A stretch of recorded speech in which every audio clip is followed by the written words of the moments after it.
You stumbled into Dreadful Lullaby, a place where bedtime stories take a darker turn. I'm curious, what time are you listening and where are you watching from? Tell me below so I know where my little lullabies are reaching tonight. Story 1. The Logging Operation. I never believed in the old stories until that winter in northern Minnesota, when I was 31 and working as a timber faller for Northwoods Logging. We were running a winter operation about 60 miles northwest of Duluth, cutting mature aspen and birch on a tract of state forest land that had been designated for selective harvesting. Winter logging is brutal work, but the pay is good, and the frozen ground makes it easier to move heavy equipment through areas that would be impassable during the warmer months. Our crew of 12 men was living in a temporary camp, a collection of heated trailers and a mess hall set up about 2 miles from the main cutting area. The job was supposed to last 8 weeks, weather permitting. We'd work from dawn to dusk, 6 days a week, cutting trees and loading trucks while the temperature stayed well below zero, and the snow was deep enough to require snowshoes for walking any distance through the woods. I'd been doing timber work for almost 10 years, mostly in northern Wisconsin and Minnesota, so I was used to the isolation and the physical demands of winter logging. What I wasn't prepared for was the feeling that something in those woods was watching us work and getting hungrier with each passing day. The first sign of trouble came during our 3rd week on the job. Marcus, one of the younger guys on the crew, reported finding tracks around our camp that didn't match any local wildlife. The prints were huge, maybe 18 inches long, and showed something that walked upright through snow that was nearly 3 feet deep. Biggest damn footprints I've ever seen, Marcus told our foreman, Big Jim Kowalski, who'd been logging in northern Minnesota for over 20 years. Whatever made them has to be 8 or 9 feet tall, and it was walking around our trailers last night. Jim examined the tracks and couldn't identify them either. They were too large for a black bear, wrong shape for a moose, and showed a gait pattern that suggested something walking on 2 legs rather than 4. Probably just a bear walking upright to get a better view, Jim decided. They do that sometimes when they're curious about human activity. But the tracks appeared every few nights, always circling our camp in the early morning hours, always showing the same massive footprints and unnaturally long stride. Whoever or whatever was making them seemed to be getting bolder, coming closer to our trailers each time. The second incident happened during our 4th week, when the temperature dropped to 30 below and we were working in conditions that pushed the limits of safe logging operations. 3 of our guys, Tommy, Rick and Dave, were falling trees in a section about a half mile from the main camp when they heard someone screaming for help from deeper in the woods. Sounded like a woman, Tommy reported when they came back to camp that evening. Someone in real trouble, maybe hurt or lost. We tried to find her, but the screaming kept moving around, like whoever it was kept running away from us. They'd spent over an hour searching through snow-covered underbrush, following the screams deeper into the forest, but never found any sign of who was calling for help. No tracks, no evidence of someone struggling through the deep snow, nothing to suggest a person in distress. The weird part was, it sounded like the same voice the whole time, Dave added. Like the same woman, but the screaming was coming from different directions. Sometimes ahead of us, sometimes behind us, sometimes off to the side. Jim radioed the incident to the Forest Service and local sheriff's department, but they had no reports of missing persons in the area. The nearest town was over 30 miles away, and the conditions were too harsh for casual hikers or hunters who might have gotten lost. The screaming continued for the next 3 nights, always during the late afternoon hours when we were finishing our work and preparing to return to camp. Different crew members reported hearing it, sometimes describing a woman in distress, sometimes what sounded like a child crying, always coming from areas of the forest that were too dense and snow-covered for anyone to navigate without proper winter equipment. The breaking point came during our 6th week, when we were working a section of forest that had been partially burned by wildfire several years earlier. The dead trees made for hazardous cutting conditions, with widowmakers and unstable snags that could fall unexpectedly. I was working with my cutting partner, Steve Nakamura, when we heard something moving through the burned area about 50 yards away. Not the careful movement of someone trying to avoid detection, but the deliberate approach of something large and confident. Through the blackened tree trunks, we could see a tall figure moving toward us with long, fluid strides that covered ground much faster than a person should have been able to move through snow and debris. It was pale, almost grey in colour, and so thin it looked skeletal. "Jesus Christ," Steve whispered, shutting down his chainsaw. "What the hell is that thing?" As it got closer, we could see that it wasn't human. The limbs were too long, the torso too narrow, and the head was elongated in a way that suggested a skull that had been stretched or distorted. When it opened its mouth, we could see rows of yellowed, broken teeth. But the worst part was the sound it made. A low, constant moaning that sounded like someone in terrible pain or incredible hunger. Not quite human, but close enough to make every instinct tell us to run. We grabbed our equipment and started moving back toward the main logging area as quickly as we could manage in deep snow. Behind us, we could hear the thing following, crashing through the burned trees with increasing speed and agitation. The moaning got louder and more urgent, and we started hearing what sounded like words mixed in with the inhuman sounds. Hungry, repeated over and over, and so hungry, and need to eat. We made it back to where the rest of the crew was working, and the sound stopped immediately. When we told Jim what we'd encountered, he shut down operations for the day and had everyone return to camp early. That night, Jim called an emergency crew meeting and announced that we'd be finishing the job ahead of schedule.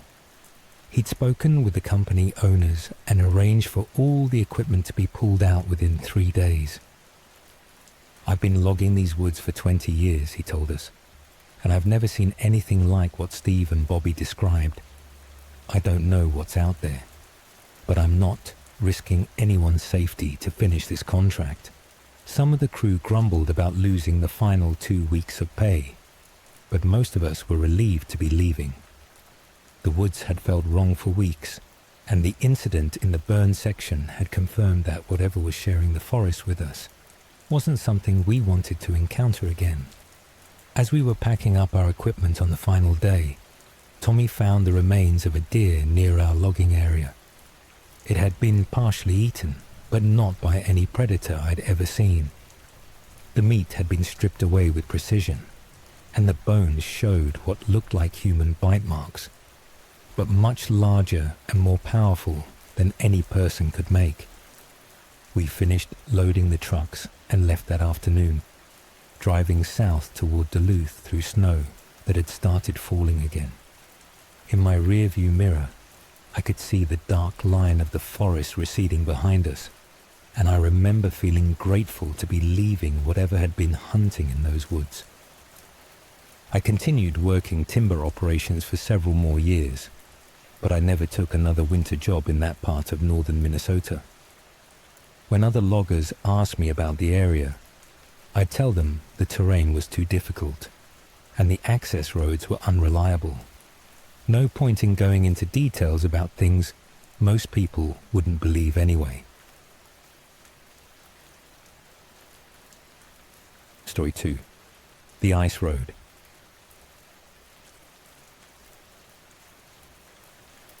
This happened 2 winters ago when I was 35, driving ice roads in the Northwest Territories of Canada.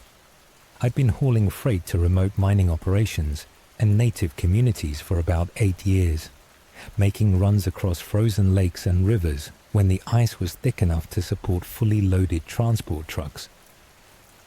The route I'm talking about connected Yellowknife to a diamond mine about 250 miles to the northeast, across some of the most isolated territory in North America. The road existed only during the coldest months of winter, when temperatures stayed well below freezing long enough for the ice to reach the required thickness of 4 feet.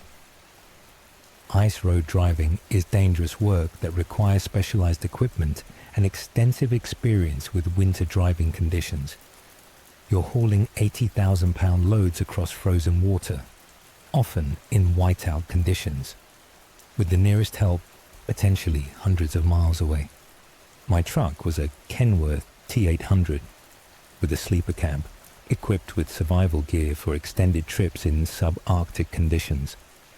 The load I was carrying was mining equipment and supplies that needed to reach the diamond operation before the spring thaw made the ice road impassable. I'd made this run dozens of times and knew every mile of the route, which sections of lake were reliable, where the ice was thinner near flowing water, and which areas required extra caution because of wind and snow conditions. The trip normally took about 12 hours of driving time, plus mandatory rest stops to check the ice and monitor weather conditions. Most drivers preferred to make the run during daylight hours, but scheduling sometimes required overnight travel when visibility was limited and temperatures were at their most extreme. I left Yellowknife at 4 p.m. on a clear February afternoon, with temperatures at -42 Fahrenheit. The weather forecast called for continued cold and light winds, ideal conditions for ice road travel. I was planning to reach the mine around 6 a.m. the following morning, unload, and return with a load of ore concentrate. The first 150 miles went smoothly. The ice was solid, the truck was running well, and visibility was excellent under a clear sky filled with northern lights. I made good time across Great Slave Lake and the series of smaller lakes that connected the route to the mine. Around midnight, while I was crossing a section of lake about 60 miles from the mine, I started seeing what looked like someone following my truck.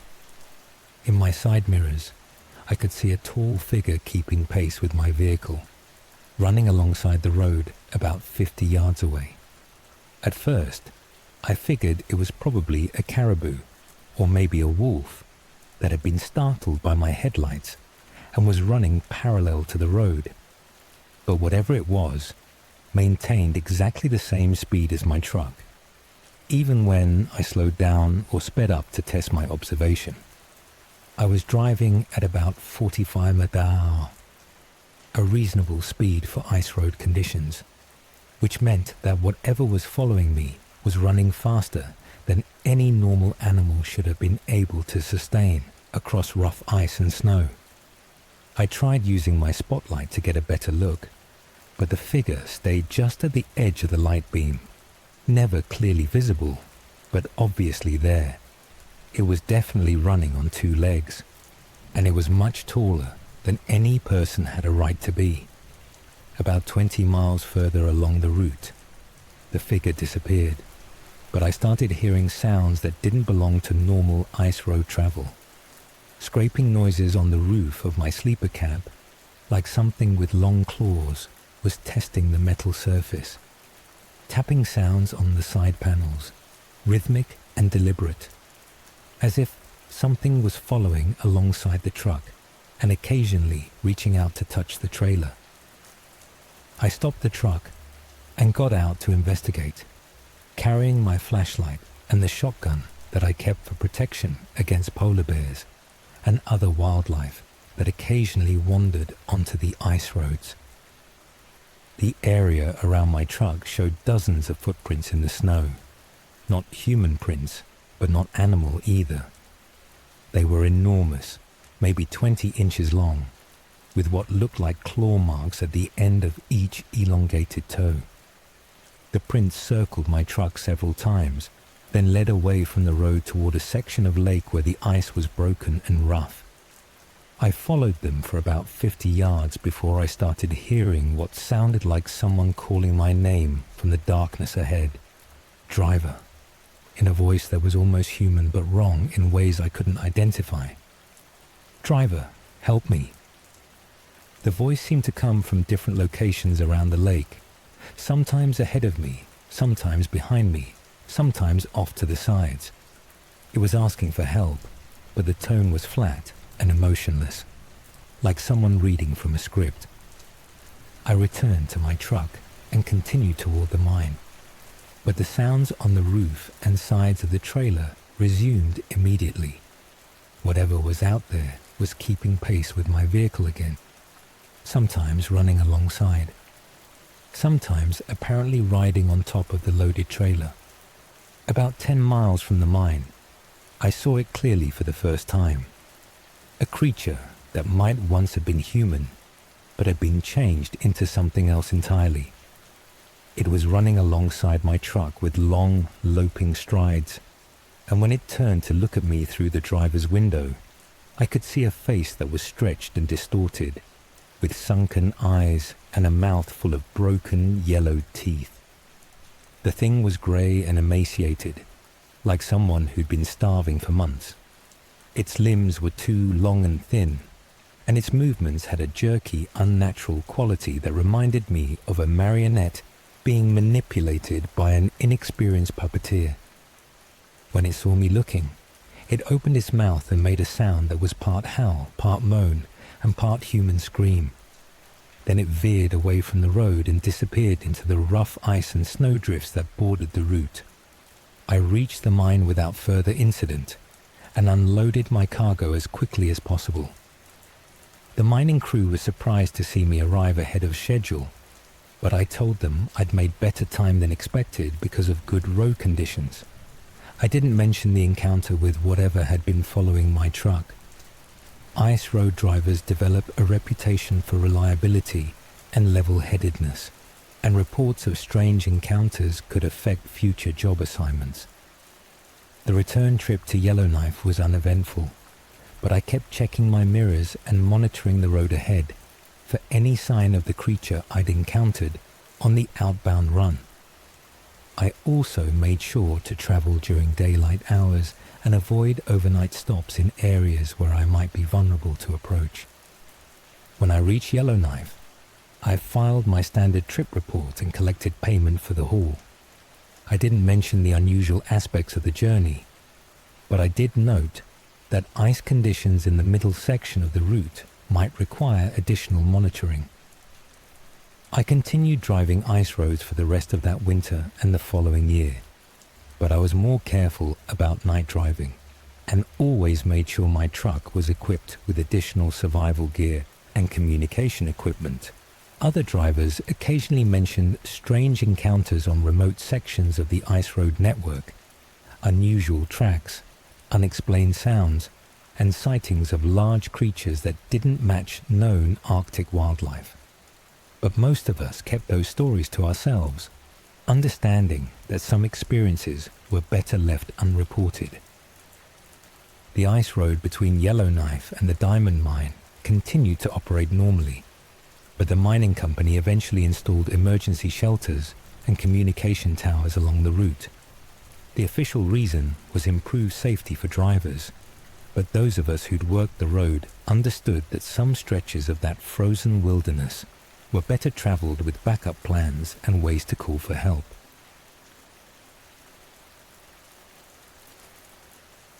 Story 3. The Research Station.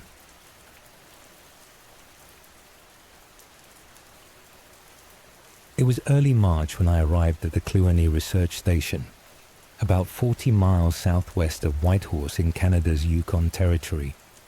I was 28 years old and working on my doctoral dissertation in glaciology, spending 3 months alone at the remote facility to study ice core samples and monitor glacial movement in the St. Elias Mountains.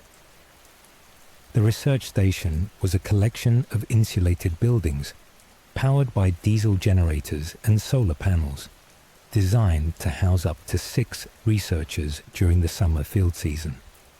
But during winter months, it was often staffed by just 1 or 2 people who could handle the isolation and the extreme conditions. My predecessor, Dr. Susan Chen, had completed her winter assignment in February and was eager to return to civilization. During our one-day overlap, she gave me a thorough briefing on the equipment and procedures, but she seemed unusually anxious to finish the handoff and leave. The work is straightforward, she told me, but the location can play tricks on your mind. Keep busy, maintain your radio schedule, and don't spend too much time thinking about how far you are from the nearest town. I figured she was just warning me about the psychological challenges of isolation. The nearest settlement was over 60 miles away across difficult mountain terrain, and during winter storms, the station could be cut off from the outside world for weeks at a time. The research itself was fascinating. I was analyzing ice cores that provided climate data going back several thousand years, and monitoring instruments that tracked the movement of glaciers in response to temperature changes. It was exactly the kind of work I trained for, and I was excited about the potential discoveries. The station was well equipped for extended isolation. The main building housed a laboratory, living quarters, and communication equipment. A separate generator building provided power, and a storage building contained enough food and supplies for 6 months of operation. For the first 2 weeks, everything went exactly as planned. I fell into a routine of collecting data, analyzing samples, and maintaining the equipment. The weather was typical for early March in the Yukon. Temperatures around -20 Fahrenheit, with occasional storms that dumped several feet of new snow. The isolation was actually refreshing after months of university life. No meetings, no distractions, just pure research in one of the most pristine environments on Earth. I made my daily radio checks with the university and sent data updates via satellite internet connection. The first unusual incident occurred during my 3rd week at the station. I was working late in the laboratory when I heard what sounded like someone knocking on the outside wall of the building. Slow, deliberate knocking, like someone asking for permission to enter. I looked outside, but saw nothing except snow and darkness. The nearest human habitation was days away across impassable terrain, and there was no way anyone could have reached the station on foot during winter conditions. I attributed the sounds to thermal expansion and contraction of the building materials, which could create knocking or popping sounds when temperatures fluctuated. Buildings in extreme climates often made unusual noises as they adjusted to changing conditions. But the knocking continued for about an hour, always in the same rhythm, and always seeming to come from just outside whatever room I was occupying. When I moved from the laboratory to the kitchen, the knocking followed me. When I went to the bedroom, the sounds shifted to that section of the building. The second incident happened a few days later, when I was outside collecting snow samples for water analysis. I was about 100 yards from the main building when I heard someone calling my name from the direction of the surrounding forest. David, clear as anything, in what sounded like my advisor's voice. David, come over here. I need to show you something. Dr. Morrison was back at the university in Vancouver, over 1,000 miles away. There was no way he could be wandering around the Yukon wilderness in March, especially without any means of transportation to reach such a remote location. I called back toward the forest, asking who was there, but received no response. The voice continued calling my name for about 10 minutes, sometimes from different locations among the spruce and fir trees that surrounded the research station. I completed my sampling work quickly and returned to the building. But I kept hearing the voice for the rest of the evening, now seeming to come from just outside the walls. During my 4th week at the station, the encounters became more frequent and more disturbing.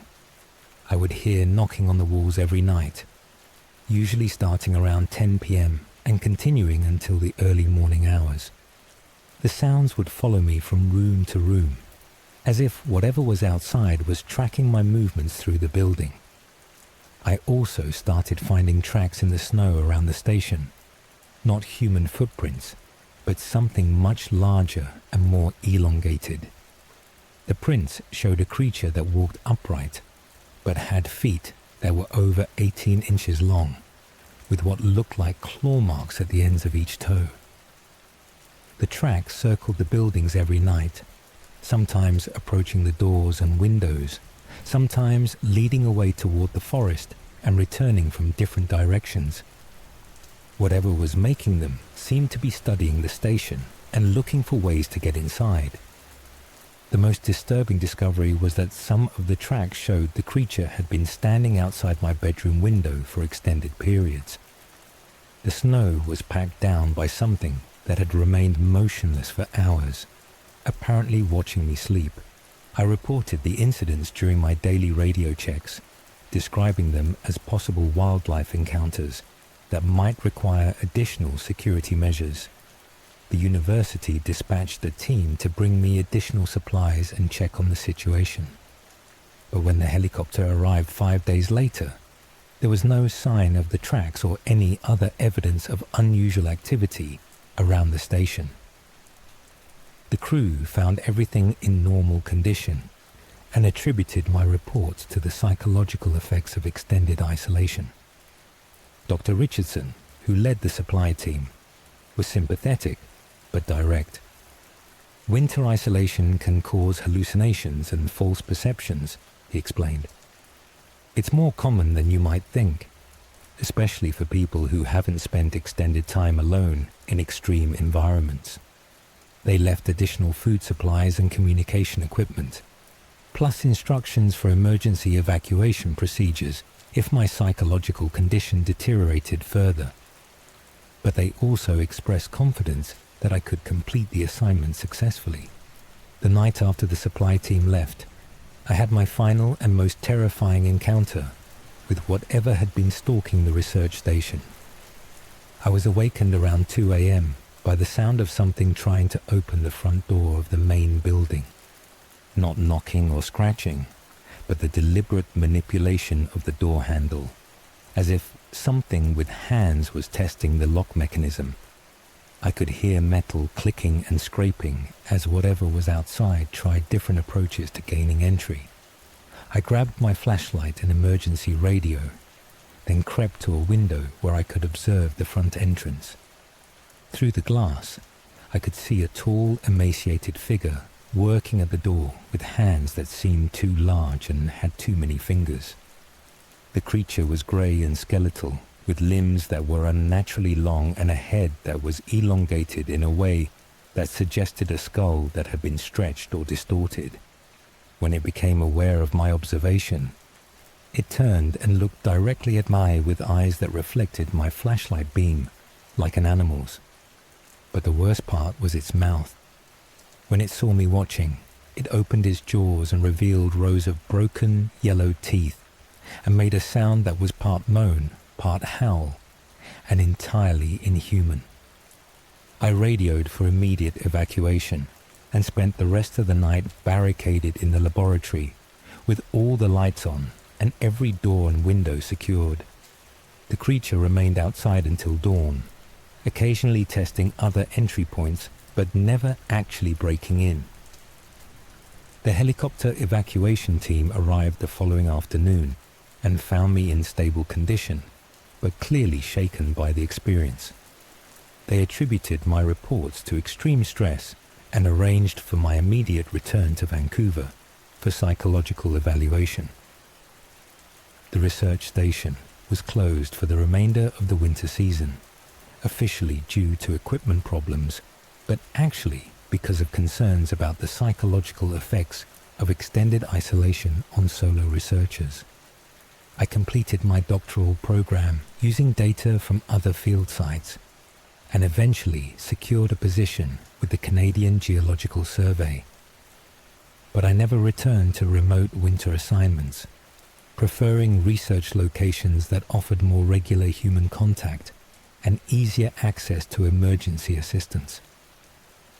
The Kluane Research Station continues to operate during summer months with multiple researchers, but winter assignments are now limited to two-person teams with enhanced communication and emergency protocols.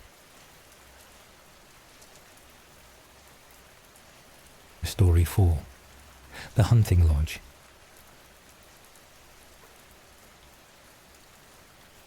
My name's Tom Bradley, and I need to tell someone about what happened at my family's hunting lodge in northern Wisconsin 2 years ago, when I was 34.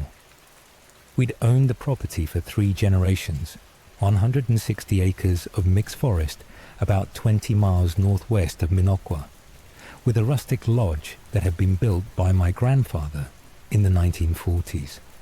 The lodge was a traditional Northwoods cabin, constructed from local timber and designed for extended stays during hunting season.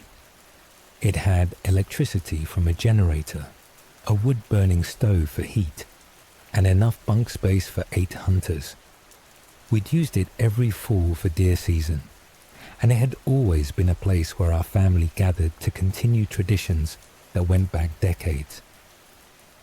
I'd driven up alone in mid-November to open the lodge for the season and prepare for the arrival of my brothers and their sons the following weekend. The routine was familiar. Turn on the utilities, check the equipment, stock the kitchen with supplies, and make sure everything was ready for a week of hunting. The weather was typical for November in northern Wisconsin. Temperatures in the 20s during the day, dropping to near zero at night, with a few inches of snow on the ground and more in the forecast. Perfect conditions for tracking deer and enjoying the kind of outdoor experience that had brought our family back to this property for over 50 years. I'd arrived on a Wednesday afternoon and planned to spend 3 days getting everything ready. The lodge felt cold and empty when I first opened it up, but that was normal after being closed since the previous hunting season. I got the generator running, fired up the wood stove, and started going through my preparation checklist. The first night passed without incident. I cooked dinner on the propane stove, read for a while by kerosene lamp, and went to bed early. The forest was quiet, except for the normal sounds of wind in the trees and the occasional call of an owl or coyote.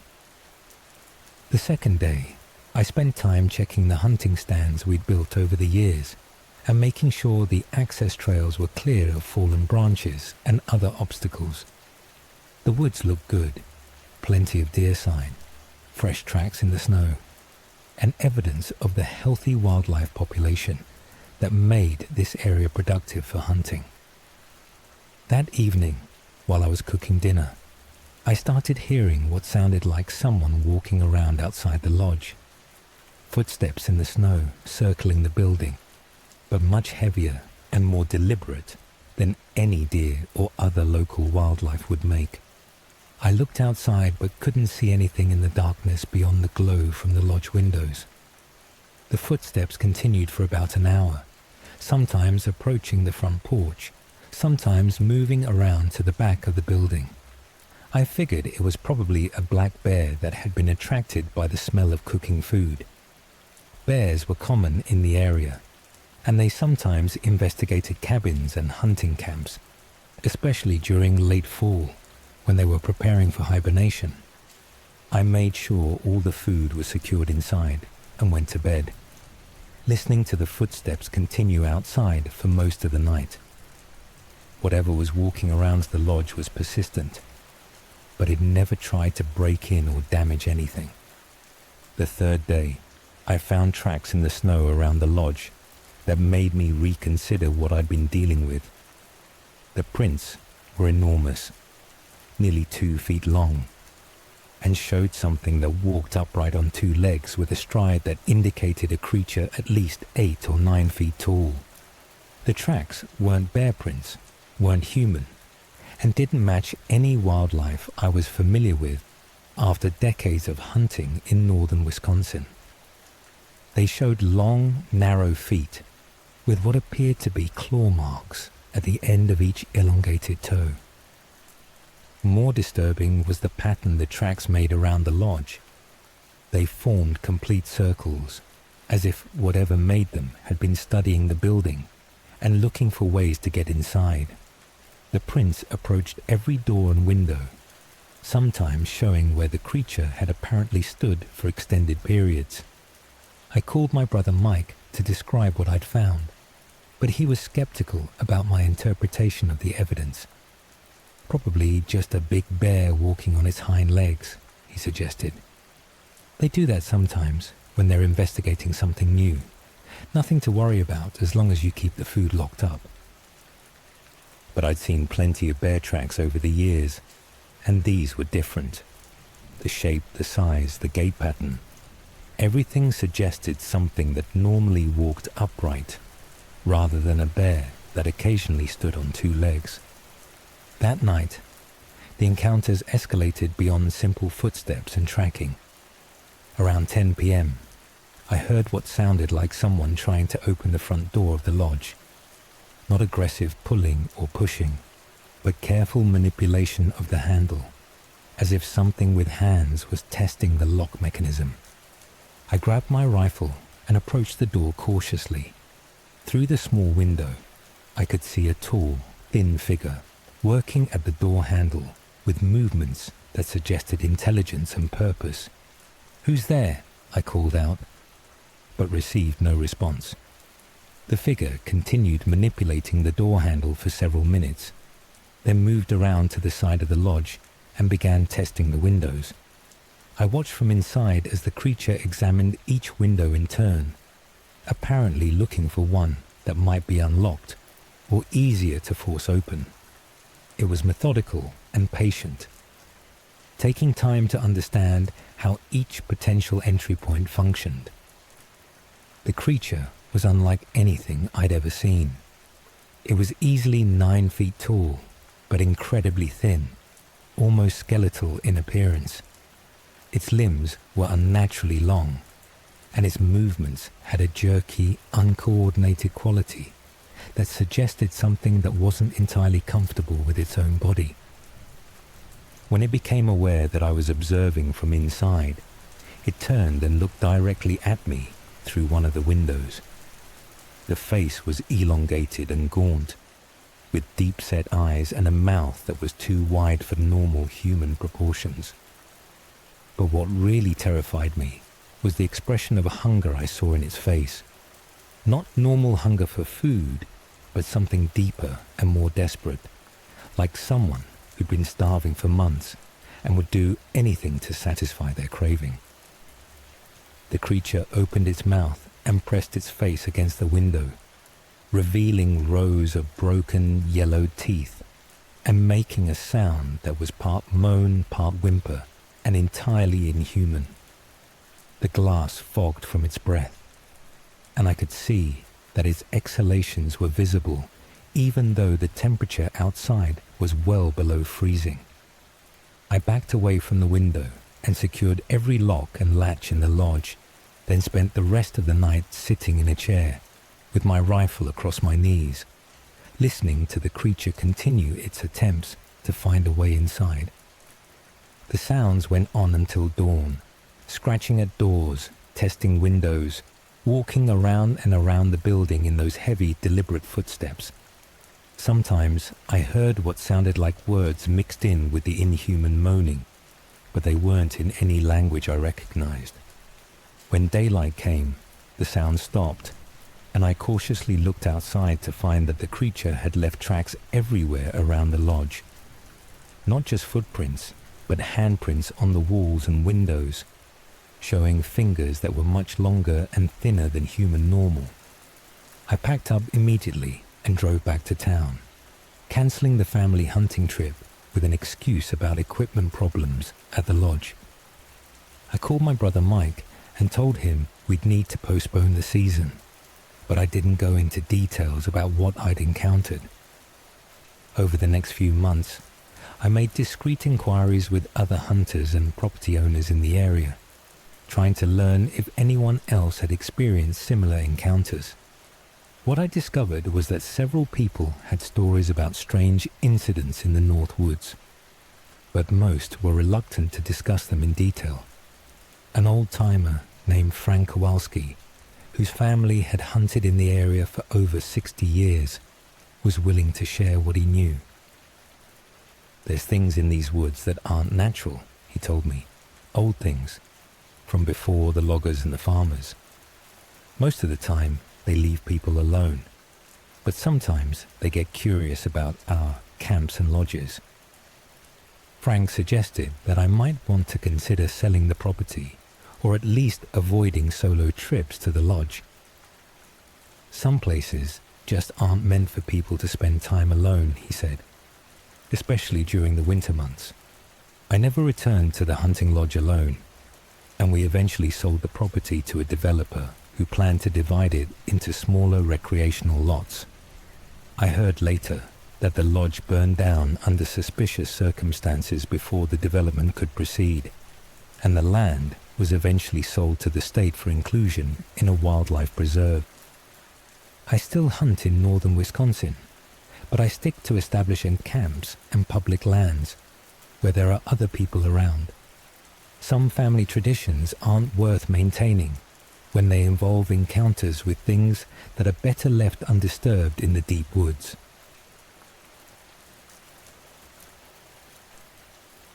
Story 5. The Snowplow Route.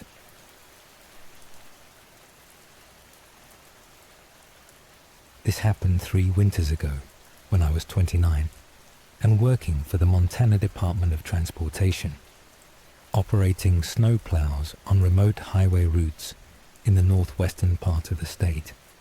It was demanding work that required driving heavy equipment in dangerous conditions, but it paid well and provided steady employment during the winter months. My assigned route was Highway 2 between Kalispell and the Canadian border, a stretch of road that ran through some of the most isolated country in Montana. During severe weather, I might be the only person traveling those roads for hours at a time, clearing snow and ice to keep the route passable for emergency vehicles and the occasional trucker. The particular incident I'm describing occurred during a blizzard in late January, when temperatures dropped to -30 Fahrenheit and winds were gusting to over 50 miles per hour. I was driving a Caterpillar plow truck, equipped with chains, emergency gear, and communication equipment for calling dispatch if I encountered problems. I'd started my shift at 4 a.m., working to clear the highway before the morning traffic began. The storm had dumped over 18 inches of new snow overnight, and drifting was creating sections where the road was nearly impassable even for my heavy equipment. The work was slow and methodical. Push through a section of drifted snow, back up, attack it from a different angle, gradually create a passable lane that other vehicles could navigate safely. In whiteout conditions, I had to rely on road markers and GPS to maintain proper position and avoid ending up in ditches or off the pavement entirely. About 60 miles north of Kalispell, I was working a section of highway that ran through dense forest with no buildings or services for miles in either direction. The area was popular with hunters and loggers during warmer months, but in winter it was completely empty except for the occasional logging truck or Forest Service vehicle. As I was plowing through a particularly heavy drift, I noticed something moving in the forest alongside the highway. Through the swirling snow, I could see a tall figure keeping pace with my truck, walking parallel to the road about 50 yards away. At first, I assumed it was someone who'd been stranded by the storm and was following my plow truck in hopes of reaching safety. But the figure was moving too easily through snow that was 3 or 4 feet deep, and it didn't appear to be wearing heavy winter clothing that would be necessary for survival in such conditions. I stopped the truck and activated my warning lights, then tried to signal the person to approach the road where I could offer assistance. But the figure maintained its distance, continuing to parallel my route without coming closer.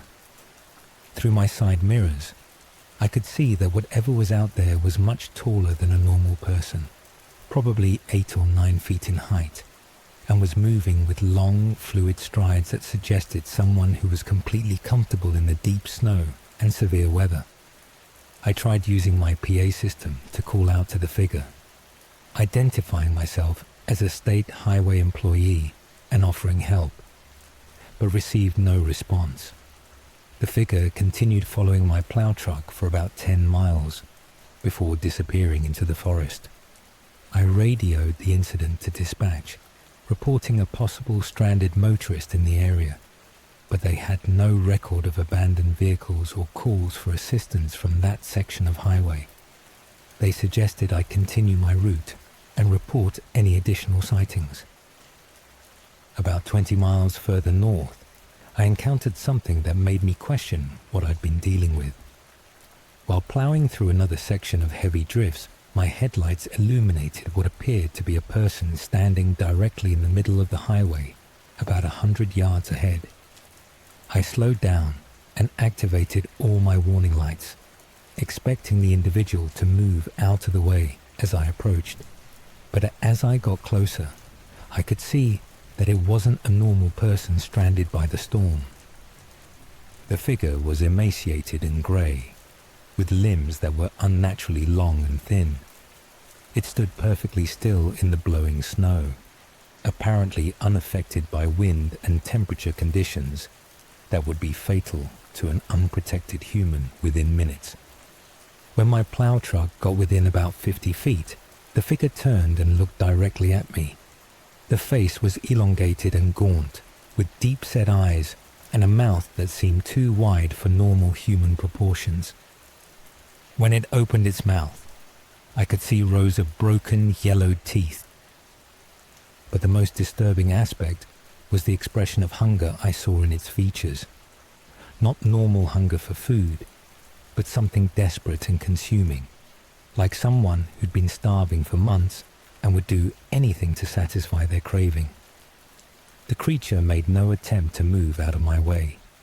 Instead, it began walking toward my truck with deliberate, measured steps, reaching out with arms that seemed too long and hands that ended in what looked like claws.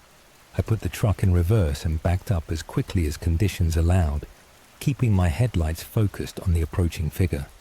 The creature followed me for about a quarter mile before stopping in the middle of the highway and watching me retreat. I radioed dispatch to report a dangerous situation on the highway, describing it as a possible person suffering from hypothermia or mental illness who was blocking traffic.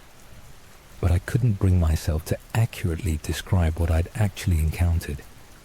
Dispatch contacted the county sheriff and requested that a deputy respond to check on the reported individual. But by the time law enforcement reached the area, there was no sign of anyone on the highway, and fresh snow had covered any tracks that might have provided evidence. I completed my shift by working a different section of highway, avoiding the area where I'd encountered the creature.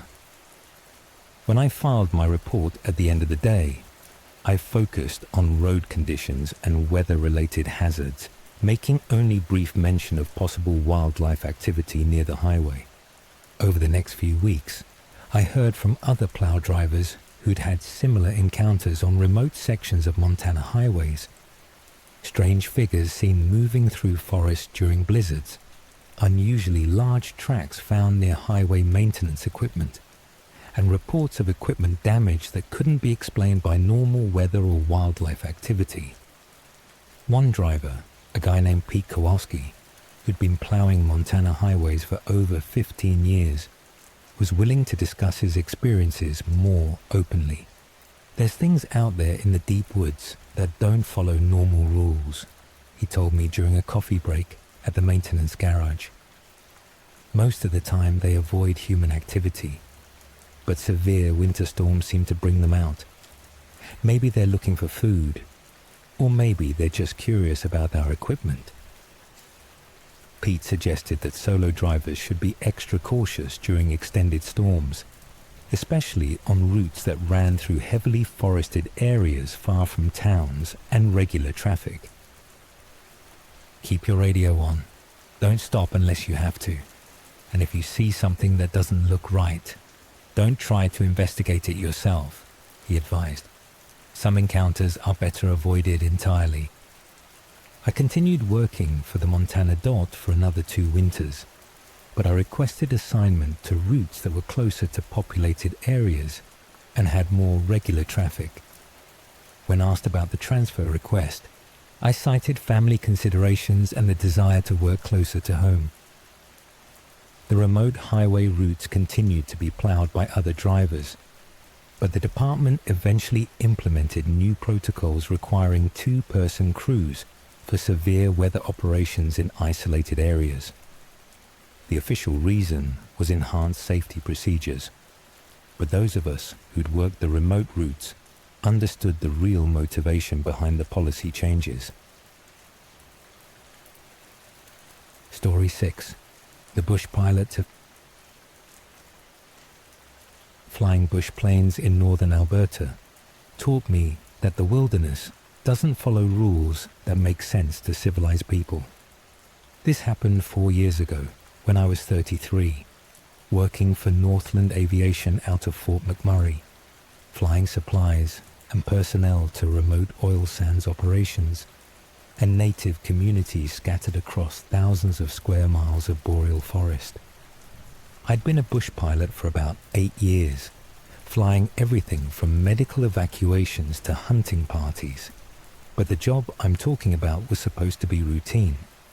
Deliver winter supplies to a geological survey team working about 200 miles northeast of Fort McMurray, then return with their data samples and equipment. The team was camped near Athabasca Lake, studying permafrost conditions and collecting soil samples that would help determine the environmental impact of proposed mining operations. They'd been in the field for 6 weeks and were ready to wrap up their work before the worst of the winter weather set in. I was flying a Cessna 180 equipped with skis for landing on frozen lakes and rivers. The aircraft was loaded with food, fuel, and equipment for the survey team, plus space for their samples and personal gear on the return trip. The weather was marginal for flying. Temperatures around -25 Fahrenheit, with scattered snow showers and winds gusting to 30 knots. Not ideal conditions, but within acceptable limits for experienced bush pilots familiar with northern Alberta weather patterns. The flight north took about 2 hours, following a route that crossed endless expanses of spruce and fir forest, broken by frozen lakes and the occasional cleared area where logging operations had harvested timber decades earlier. I found the survey team's camp exactly where my GPS coordinates indicated, set up on the shore of a small lake about 5 miles from the main body of Athabasca Lake. Their tents and equipment were arranged in a tight cluster, with a landing strip they'd marked out on the frozen lake surface. But something was wrong with the camp. I could see the tents and equipment, but there was no sign of the 4-person team that should have been waiting for my arrival. No smoke from cooking fires, no activity around the work areas, no signal flags or other indications that anyone was aware of my approach. I circled the area twice before landing, using my radio to try to establish contact with the survey team. Their radio equipment should have been monitoring aviation frequencies, but I received no response to my calls. After landing on the frozen lake, I taxied to within about 50 yards of the camp and shut down the engine. The silence was absolute. No voices, no sounds of human activity, just the wind moving through the forest and the occasional crack of ice shifting under temperature stress.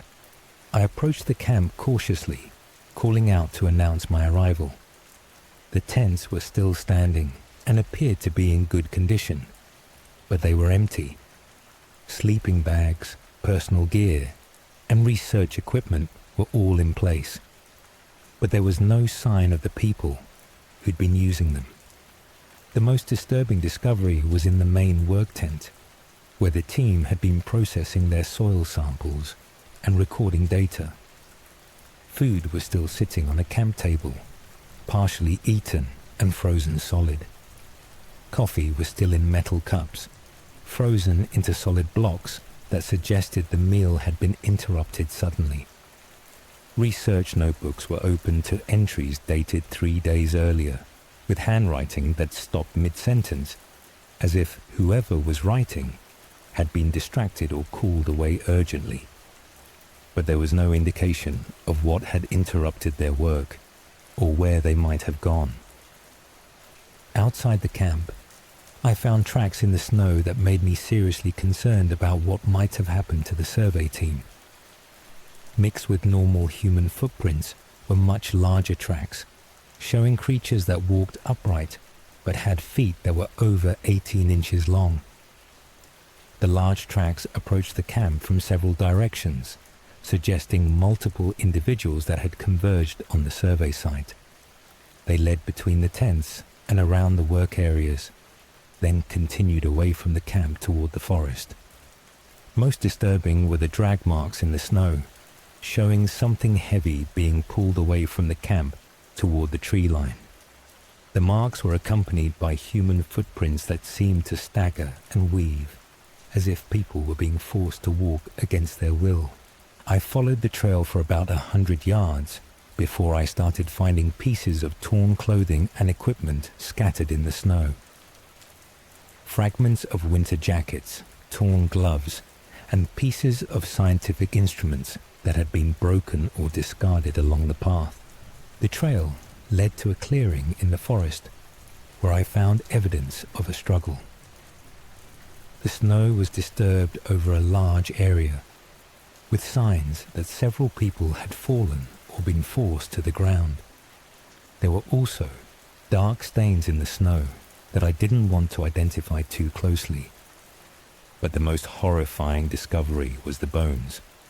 Human bones that had been broken and scattered around the clearing, showing evidence of having been gnawed by something with large, powerful teeth. The bones were fresh, probably from within the last few days, and they showed damage patterns that weren't consistent with any known predator in northern Alberta. I heard movement in the forest around the clearing and realized I wasn't alone in the area. Through the trees, I could see tall, thin figures moving between the spruce and fir, apparently watching my investigation of their feeding site. The figures were enormous, probably 9 or 10 feet tall, but so emaciated they looked skeletal.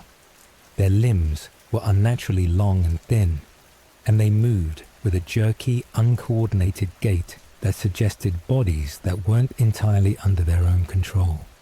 When one of them stepped into the clearing where I could see it clearly, I understood why the survey team hadn't stood a chance. The creature was grey and gaunt, with deep-set eyes and a mouth full of broken yellow teeth. But the expression on its face was what terrified me most. Pure, desperate hunger, like something that had been starving for months. The creature opened its mouth and made a sound that was part moan, part howl, and entirely inhuman. The call was answered by similar sounds from other locations around the clearing, suggesting I was surrounded by multiple individuals. I backed away from the clearing as quickly and quietly as possible, trying not to trigger a pursuit by running or making sudden movements. The creatures followed me partway back toward the lake, but they seemed reluctant to leave the forest and approach the open area where my aircraft was parked. I reached the Cessna and completed my pre-flight checks in record time, constantly scanning the forest edge for signs of the creatures. As I was starting the engine, I could see several of them standing among the trees, watching my preparations for departure. During takeoff, I circled the area one more time to get aerial photographs of the camp and the surrounding forest.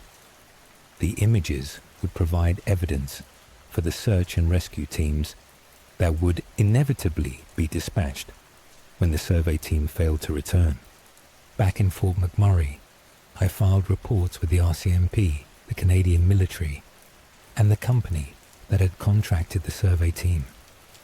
I provided GPS coordinates for the camp location and detailed descriptions of what I'd found, but I was careful about how I described the evidence of what had happened to the missing researchers. The official search and rescue operation lasted 2 weeks and involved multiple aircraft, ground teams, and specialized investigators. They found the abandoned camp and confirmed that the survey team was missing, but the final report attributed their disappearance to unknown wildlife encounter and severe weather conditions. No human remains were recovered from the site, and no arrests were made in connection with the disappearance. The area was designated as off-limits for future research activities, and the proposed mining operations were relocated to a different region. I continued flying for Northland Aviation for another year, but I was more selective about accepting assignments to extremely remote locations. When other pilots asked me about the Athabasca Lake incident, I would tell them about equipment failures and bad weather, avoiding details about what I'd actually discovered at the survey camp. Bush flying in northern Canada involves calculated risks that most people wouldn't accept, but some places in the wilderness are dangerous in ways that go beyond normal considerations of weather and terrain. When local people have stories about avoiding certain areas, it's worth listening to their advice, even if the reasons don't make sense from a modern perspective.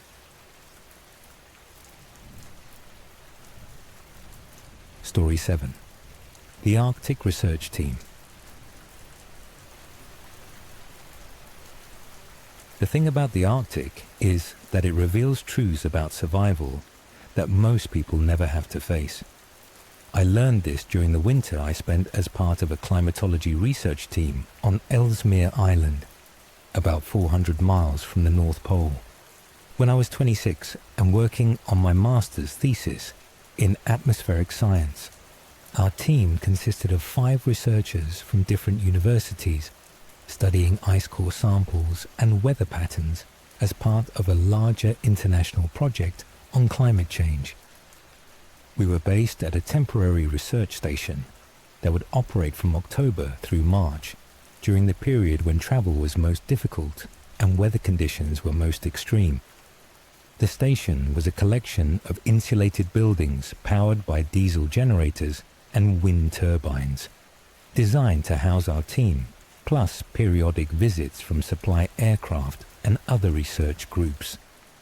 We had enough food, fuel, and equipment for 6 months of independent operation, with emergency supplies for additional months if necessary.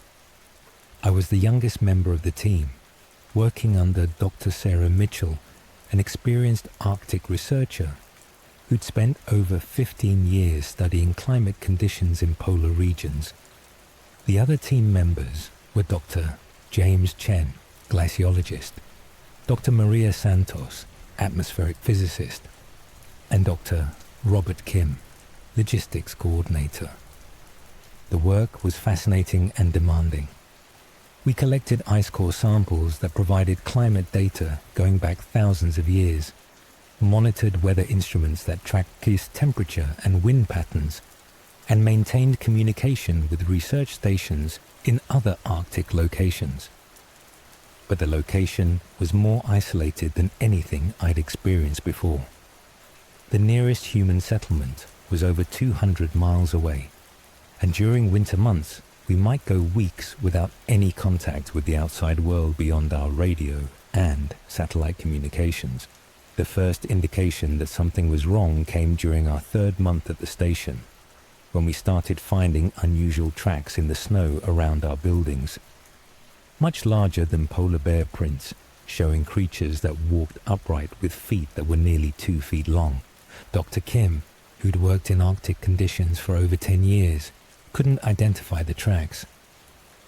"They're not from any animal I'm familiar with," he told the team during one of our daily briefings. The size, the gait pattern, everything suggests something that doesn't belong in this environment. The tracks appeared every few days, always during overnight hours when we were inside the heated buildings.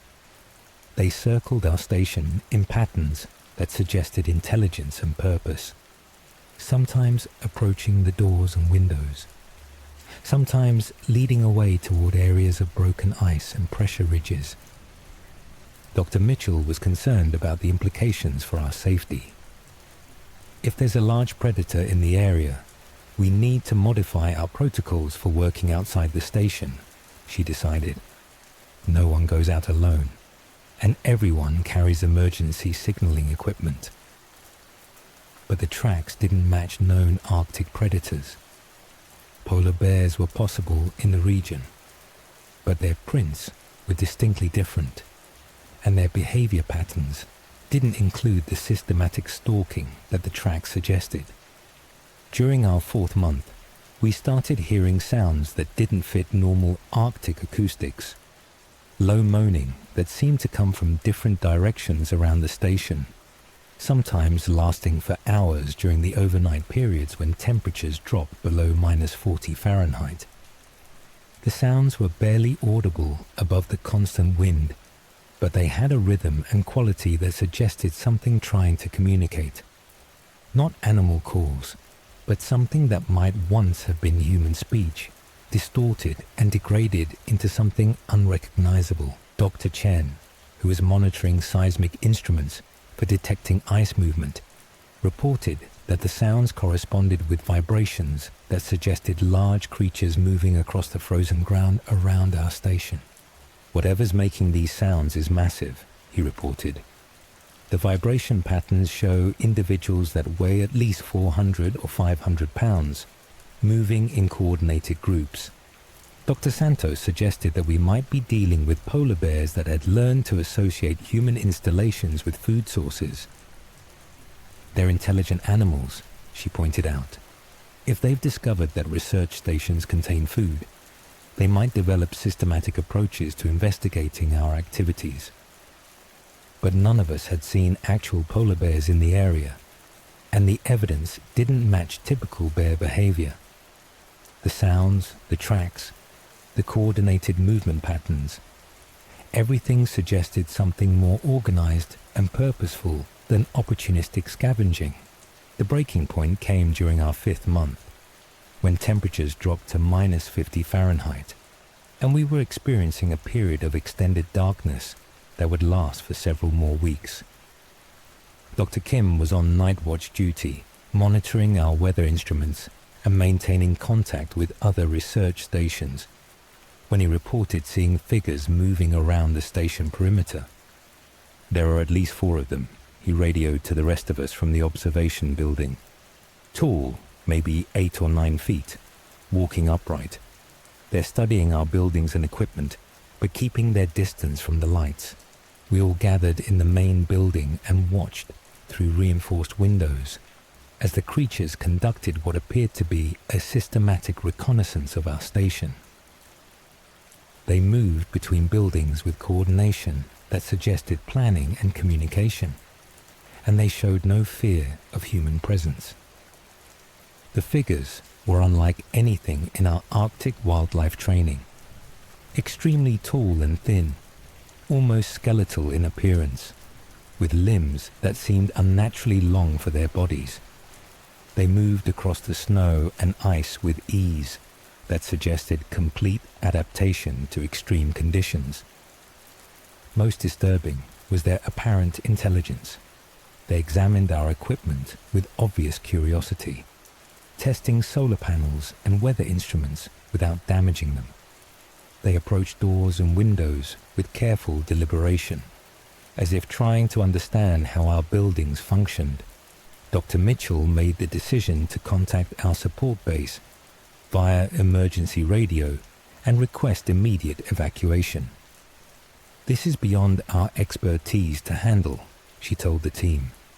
"We need specialized assistance to determine what we're dealing with." But the creatures seemed to sense our preparation for departure. Over the following 3 days, they became more aggressive, approaching closer to our buildings and spending longer periods studying our activities. On the night before our scheduled evacuation, they finally attempted to gain entry to the station. Dr. Chen was monitoring instruments in the laboratory building when he heard something testing the door locks and trying to manipulate the entry mechanisms. Through the laboratory windows, he could see one of the creatures working at the door with hands that were much larger than human normal, with fingers that seemed too long and ended in what looked like claws.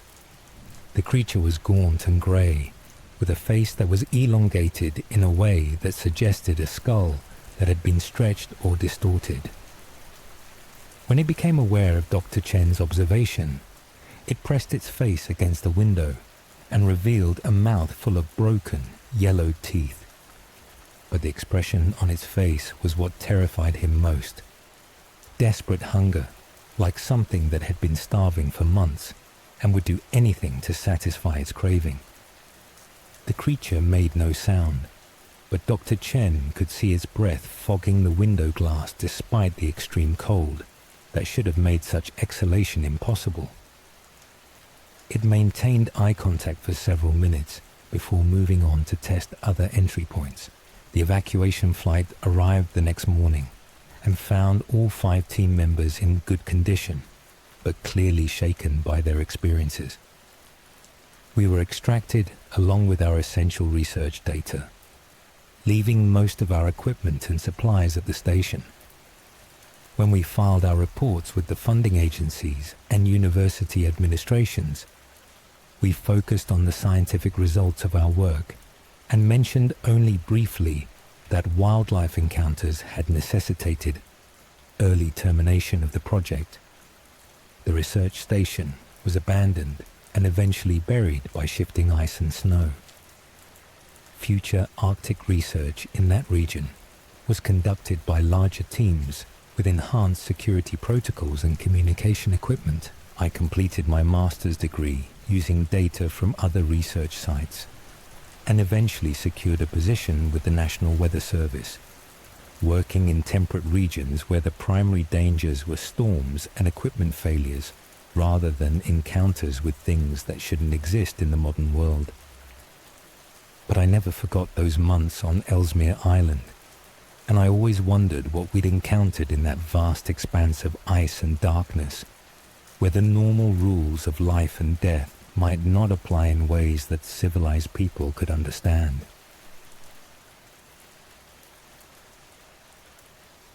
Story 8.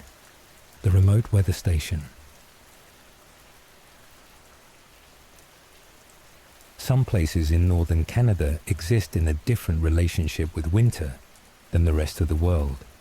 I discovered this when I was 30, working as a meteorological technician for Environment and Climate Change Canada, maintaining automated weather stations in the remote regions of the Northwest Territories. The station I'm talking about was designated NT North 23, located on the shores of Great Bear Lake, about 300 miles northeast of Yellowknife. It was one of the most isolated installations in our network, accessible only by aircraft during summer months or by ice road during the coldest part of winter. My job involved visiting the station every 6 weeks to download data, perform maintenance on the instruments, and ensure that the facility continued operating reliably despite extreme weather conditions. The work required a combination of technical skills and wilderness survival knowledge, since equipment failures in such remote locations could be life-threatening.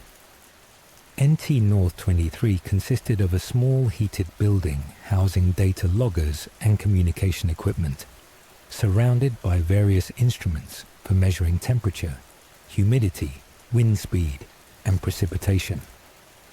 A solar panel array and wind turbine provided power, with backup batteries and a diesel generator for extended periods of cloudy weather. I'd been servicing this particular station for about 2 years and had developed an efficient routine for completing the necessary work in a single day. Fly in by chartered aircraft, spend 6 to 8 hours on maintenance and data collection, then return to Yellowknife before weather conditions could deteriorate.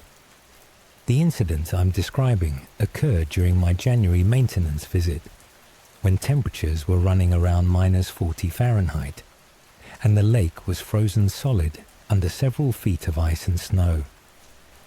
The pilot, who flew me to the station, was planning to return for pickup at 4 p.m., giving me about 8 hours to complete my work. But when I opened the station building, I found evidence that someone had been inside since my previous visit. Nothing was damaged or missing, but the equipment had been systematically examined, and certain instruments had been moved from their normal positions. The data loggers showed gaps in recorded information corresponding to times when the instruments had been disconnected, then reconnected several hours later. The timestamps indicated that the interruptions had occurred during overnight periods when no authorized personnel should have been at the station. More puzzling was the way the equipment had been handled. Whoever had been inside the building demonstrated familiarity with meteorological instruments and seemed to understand how the various systems functioned. But they'd left no other evidence of their presence. No food wrappers, footprints, or personal items that might identify them. I radioed my supervisor in Yellowknife to report possible unauthorized access to the station. He was concerned about security issues, but couldn't explain how anyone could have reached such a remote location without aircraft or specialized winter transportation. Check the area around the station, he instructed. See if you can find any sign of how they got there or where they might have gone. I spent about an hour examining the area around the weather station, looking for tracks or other evidence of human activity. What I found was much more disturbing than simple trespassing. The snow around the building showed dozens of footprints, but they weren't human. The tracks were enormous, nearly 2 feet long, and showed creatures that walked upright with a stride length that indicated individuals over 8 feet tall. The prints formed patterns around the weather station that suggested systematic observation over extended periods. They approached every door and window, sometimes showing where the creatures had apparently stood motionless for hours, apparently studying the building and its contents. Most unsettling were handprints on the outside walls and windows, showing fingers that were much longer and thinner than human normal. The prints were positioned at heights that would require someone 9 or 10 feet tall to make, and they showed the creatures had been examining the building's construction and trying to understand how to gain entry. I photographed the evidence and completed my maintenance work as quickly as possible, but I kept watching the surrounding forest for any sign of movement. The feeling of being observed was so strong that I actually moved my aircraft closer to the station building so I could reach it quickly if necessary. Around 2 p.m., while I was calibrating a wind speed sensor, I heard what sounded like someone calling from the forest about 100 yards away. Not words I could understand, but vocalizations that had the rhythm and inflection of speech. The calls continued for about 20 minutes, sometimes seeming to come from different locations around the weather station. They had a quality that reminded me of radio transmissions with poor reception, recognizable as attempts at communication, but too distorted to understand the content. I tried calling back, identifying myself as a government employee, performing routine maintenance, but the vocalization stopped immediately when I responded. The silence that followed was more unsettling than the sounds had been, suggesting that whatever was out there was now aware of my specific location and activities. At 3:30 p.m., I started watching for the return flight that would take me back to Yellowknife. The pilot was reliable and understood the importance of maintaining schedules in such remote areas, but weather conditions could change quickly and delay aircraft operations. That's when I saw them clearly for the first time.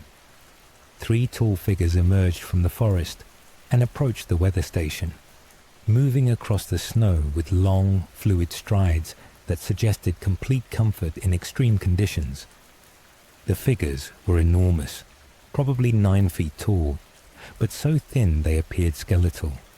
Their limbs were unnaturally long, and their movements had a jerky, uncoordinated quality that suggested bodies that weren't entirely under their own control. When they got within about 50 yards of the building, they stopped and stood motionless, apparently studying me through the windows. I could see their faces clearly, and what I observed convinced me that I was dealing with something that had once been human, but had been changed into something else entirely. The faces were elongated and gaunt, with deep-set eyes and mouths that were too wide for normal human proportions. When one of them opened its mouth, I could see rows of broken, yellowed teeth, and it made a sound that was part moan, part howl, and entirely inhuman. But the expression I saw in their faces was what terrified me most. Desperate, consuming hunger, like creatures that had been starving for months and would do anything to satisfy their craving. I radioed my pilot to request immediate pickup, reporting equipment problems that required early departure. The figures remained motionless while I packed my gear and prepared for extraction, but I could sense their increasing agitation as they realized I was preparing to leave. When the aircraft arrived, the figures retreated toward the forest, but remained visible at the tree line, watching the loading and departure procedures. As we lifted off, I could see them moving back toward the weather station, apparently resuming their investigation of the facility. During the flight back to Yellowknife, I briefed the pilot on what I'd encountered, describing it in terms of possible illegal activity rather than the truth about what I'd observed. He was concerned about security issues, but agreed that the situation was beyond our authority to handle directly. I filed a detailed report with my supervisor, focusing on the evidence of unauthorized access to the weather station and recommending enhanced security measures for future maintenance visits. I didn't include specifics about the creatures I'd encountered, but I did suggest that solo visits to NT North 23 might not be advisable. The station continued to operate normally, but future maintenance was conducted by 2-person teams with enhanced communication equipment and emergency protocols. The official reason was improved safety procedures, but those of us who worked the remote stations understood that some locations required additional precautions that weren't covered in standard operating procedures. I transferred to assignments closer to populated areas within 6 months, citing family considerations and the desire to work in less isolated conditions. The remote weather stations provided valuable data for climate research, but some aspects of the job involved encounters that were difficult to explain in official reports. Story 9. The Search and Rescue.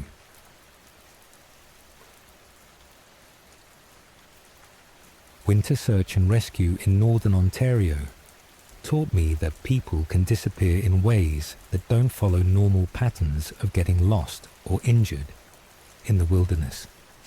This happened 2 years ago when I was 32, working as a SAR coordinator for the Ontario Provincial Police covering an area of forest and lakes that stretch for hundreds of miles north of Thunder Bay. The call came in on a Tuesday morning in February, when temperatures were running around -30°C and snow conditions were making travel difficult even for experienced winter travelers. A family of 4, the Hendersons from Winnipeg, had failed to return from a week-long cross-country skiing trip in Quetico Provincial Park. They were experienced winter campers who'd been making similar trips for over 10 years. Bob Henderson was a retired geology professor. His wife Linda was a nurse, and their 2 adult children, Mark and Sarah, were both accomplished skiers and outdoor enthusiasts. The family had filed a proper trip plan with park officials, indicating they would be skiing a loop route through some of the more remote sections of the park, camping at designated sites and returning to their starting point by the previous Sunday. When they failed to check out on schedule, park officials contacted the OPP and requested a search and rescue operation. I was assigned as incident commander for the search, coordinating ground teams, aircraft, and specialized personnel for what we initially assumed would be a routine winter rescue. Quetico is vast wilderness, nearly 5,000 square kilometers of lakes, rivers, and boreal forest along the Minnesota border. In winter, it becomes one of the most challenging search environments in Canada, with extreme cold, limited visibility, and terrain that can be dangerous even for experienced SAR personnel. We began with aerial reconnaissance using helicopters and fixed-wing aircraft to search the Henderson family's planned route and likely camping areas. The weather was marginal for flying, but we managed to get several hours of airtime during the first 2 days of the operation. What we found didn't match normal patterns of people getting lost or injured in winter conditions.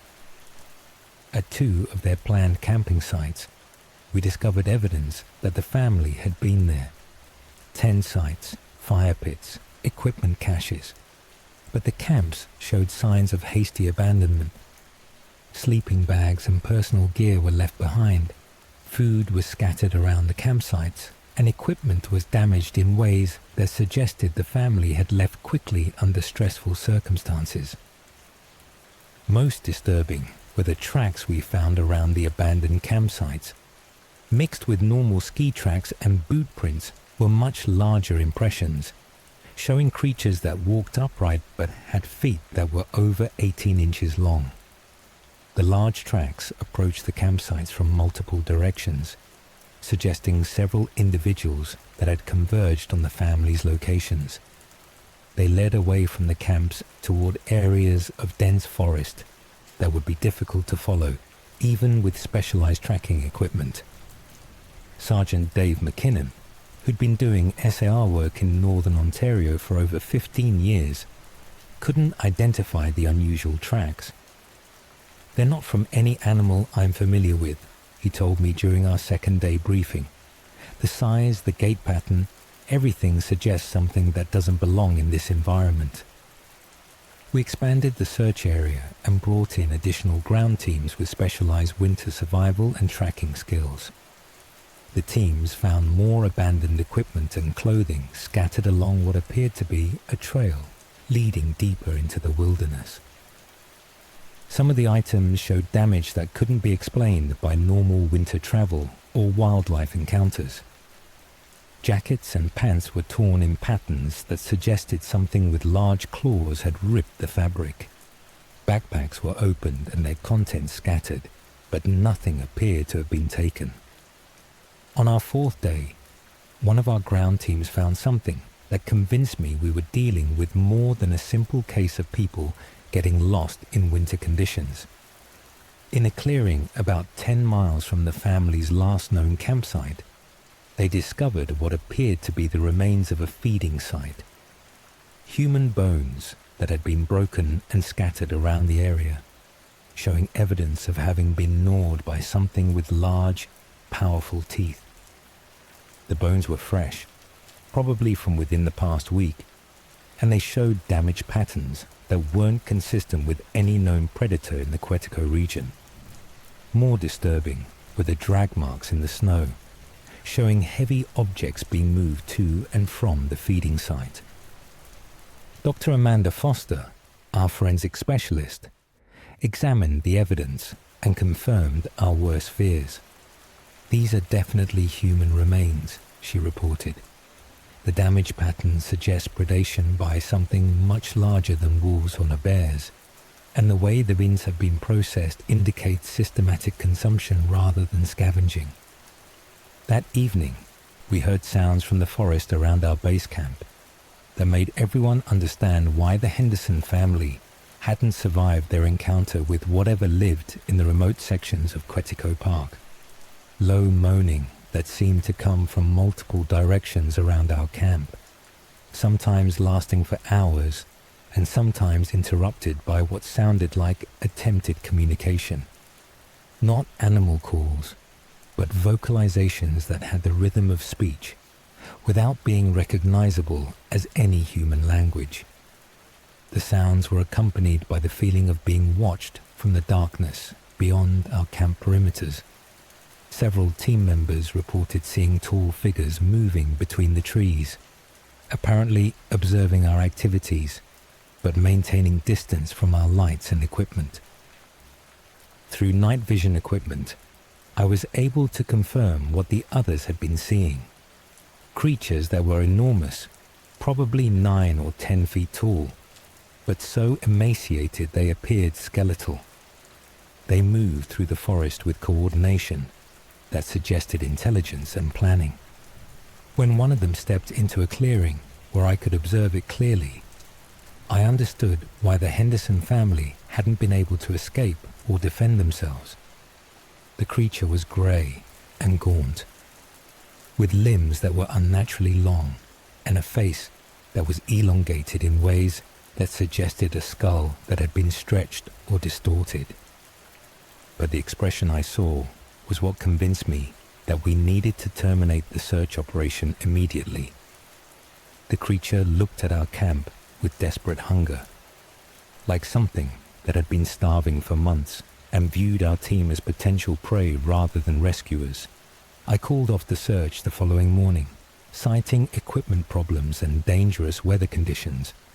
The official report attributed the Henderson family's disappearance to severe winter conditions and possible wildlife encounter, but no human remains were recovered and no arrests were made.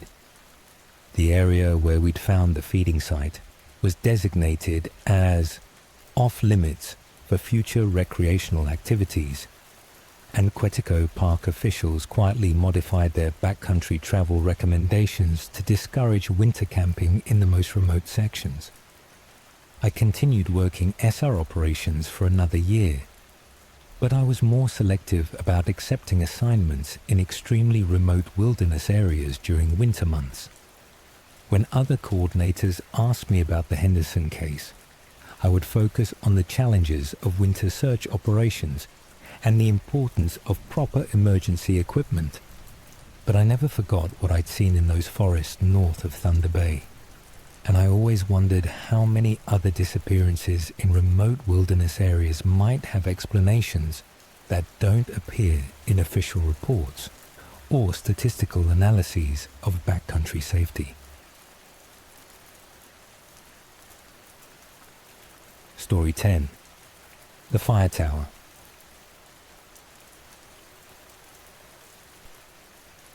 Working alone in a fire lookout tower teaches you that forests have their own rhythms and dangers that don't appear in any training manual. I learned this during the winter I spent as a fire prevention specialist in northern Saskatchewan, when I was 28 and working for the Provincial Forest Service on a contract that required maintaining surveillance equipment during the off-season. The tower was designated Saskatchewan North 7, located about 150 miles northeast of L'Orange, in an area of mixed boreal forest that had been subject to several major wildfires over the previous decade. During summer months, it was staffed by fire lookout personnel. but winter assignments involved only periodic maintenance visits and equipment monitoring. My job was to spend 3 months at the tower, from January through March, maintaining the communication systems and surveillance cameras that provided early warning for winter fires caused by lightning or human activity. It was isolated work, but it paid well and gave me time to work on correspondence courses for my forestry degree. The tower was a traditional steel structure about 80 feet tall, with a heated cabin at the top equipped with radio equipment, computers, and basic living facilities. A generator building at the base provided power, and I had supplies for extended periods without resupply. The first month passed without incident. I established a routine of monitoring equipment, maintaining radio schedules with the district office, and studying for my courses. The winter landscape was spectacular. Endless forest stretching to the horizon, broken by frozen lakes and the occasional clearing where logging operations had harvested timber. During my second month, I started noticing that some of the surveillance cameras were detecting movement during overnight hours. The motion-activated system would trigger alerts, but when I checked the recorded footage, I couldn't identify what was causing the activations. The images showed brief glimpses of something large moving between the trees, but the infrared cameras weren't high resolution enough to provide clear identification. Whatever was triggering the system was much bigger than the deer, moose, or occasional black bear that normally appeared in the surveillance footage. The movement patterns were also unusual. Instead of the random travel of foraging wildlife, the images suggested systematic exploration of the area around the fire tower. The motion detections followed patterns that indicated intelligence and purpose rather than natural animal behavior. I reported the unusual activity to my supervisor in L'Orange, describing it as possible human intrusion or unusual wildlife behavior. But the nearest road was over 20 miles away through difficult terrain, and winter conditions made unauthorized access extremely unlikely. Probably just moose or elk investigating the area, my supervisor suggested. They sometimes approach human installations during winter, when they're looking for shelter or food sources. But I'd worked in northern forests long enough to recognize normal wildlife behavior, and what I was seeing didn't match typical animal patterns. The systematic approach to the tower area and the apparent coordination between multiple individuals suggested something more organized than random foraging. During my third month, the surveillance system started detecting activity almost every night. The motion alerts would begin around 10 p.m. and continue until dawn, showing multiple large figures moving around the base of the fire tower and occasionally approaching the generator building. I started staying awake during the overnight hours, watching the forest through binoculars and monitoring the surveillance feeds in real time. What I observed convinced me that I was sharing the area with something that didn't belong in any wildlife identification guide. The figures were enormous, probably 8 or 9 feet tall, but so thin they appeared skeletal even at a distance. They moved through the forest with long, fluid strides that suggested complete comfort in deep snow and extreme cold. Most unsettling was their apparent interest in the fire tower itself. They would approach the base of the structure and spend extended periods studying the steel framework and guy wire anchors, as if trying to understand how the installation functioned.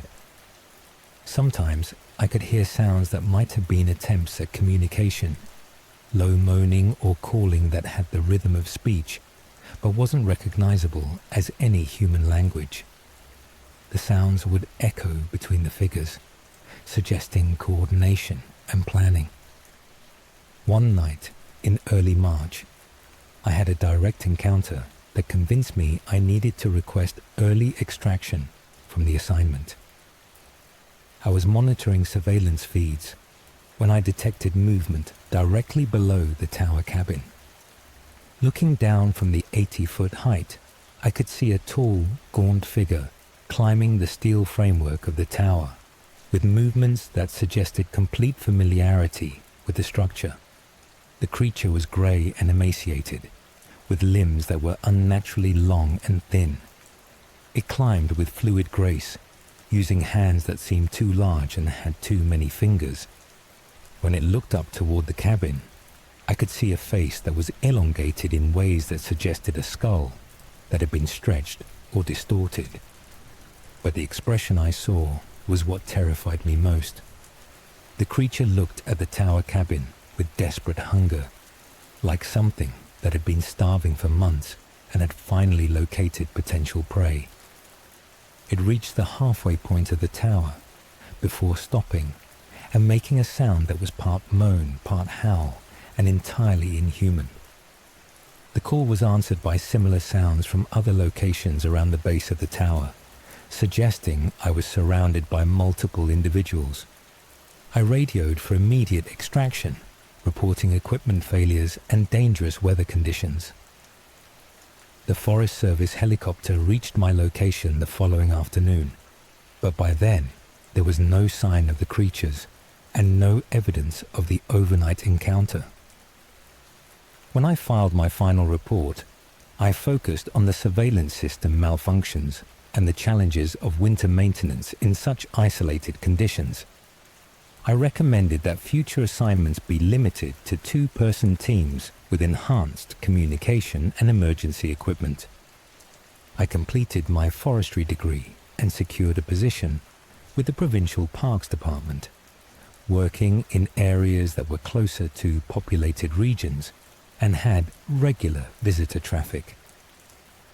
The remote fire tower assignments paid well, but they involved aspects of forest management that weren't covered in standard training programs. Saskatchewan North 7 continued to operate during summer months, but winter assignments were discontinued after my report.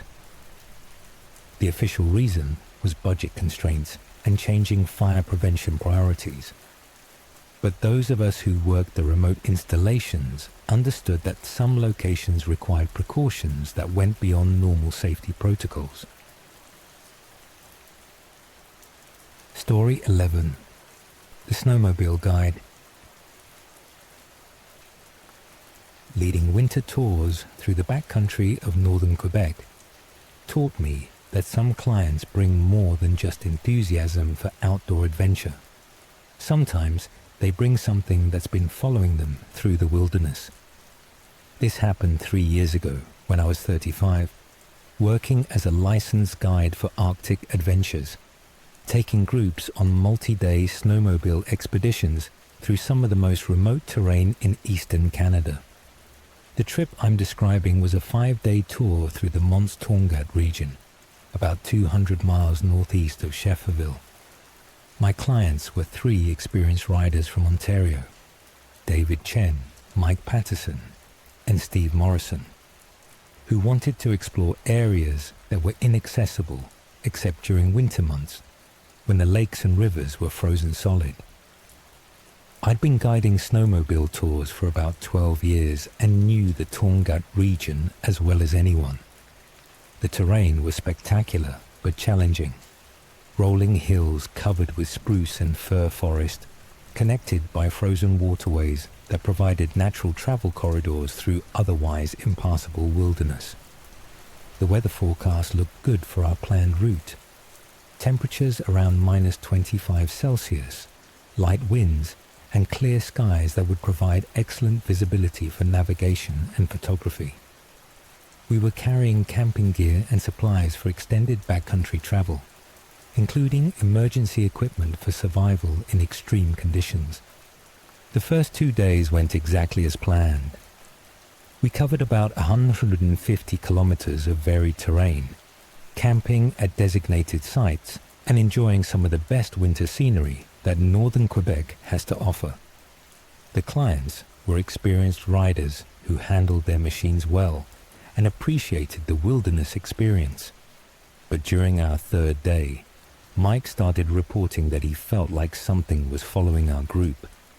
He'd catch glimpses of movement in his mirrors, always at the edge of visibility, keeping pace with our snowmobiles, but staying far enough back to avoid clear identification. "There's something back there," he told me during a rest stop. "Big, maybe on foot, staying maybe a quarter mile behind us. I've seen it off and on for the past 2 hours." I used my binoculars to scan our back trail, but couldn't see anything that didn't belong in the winter landscape.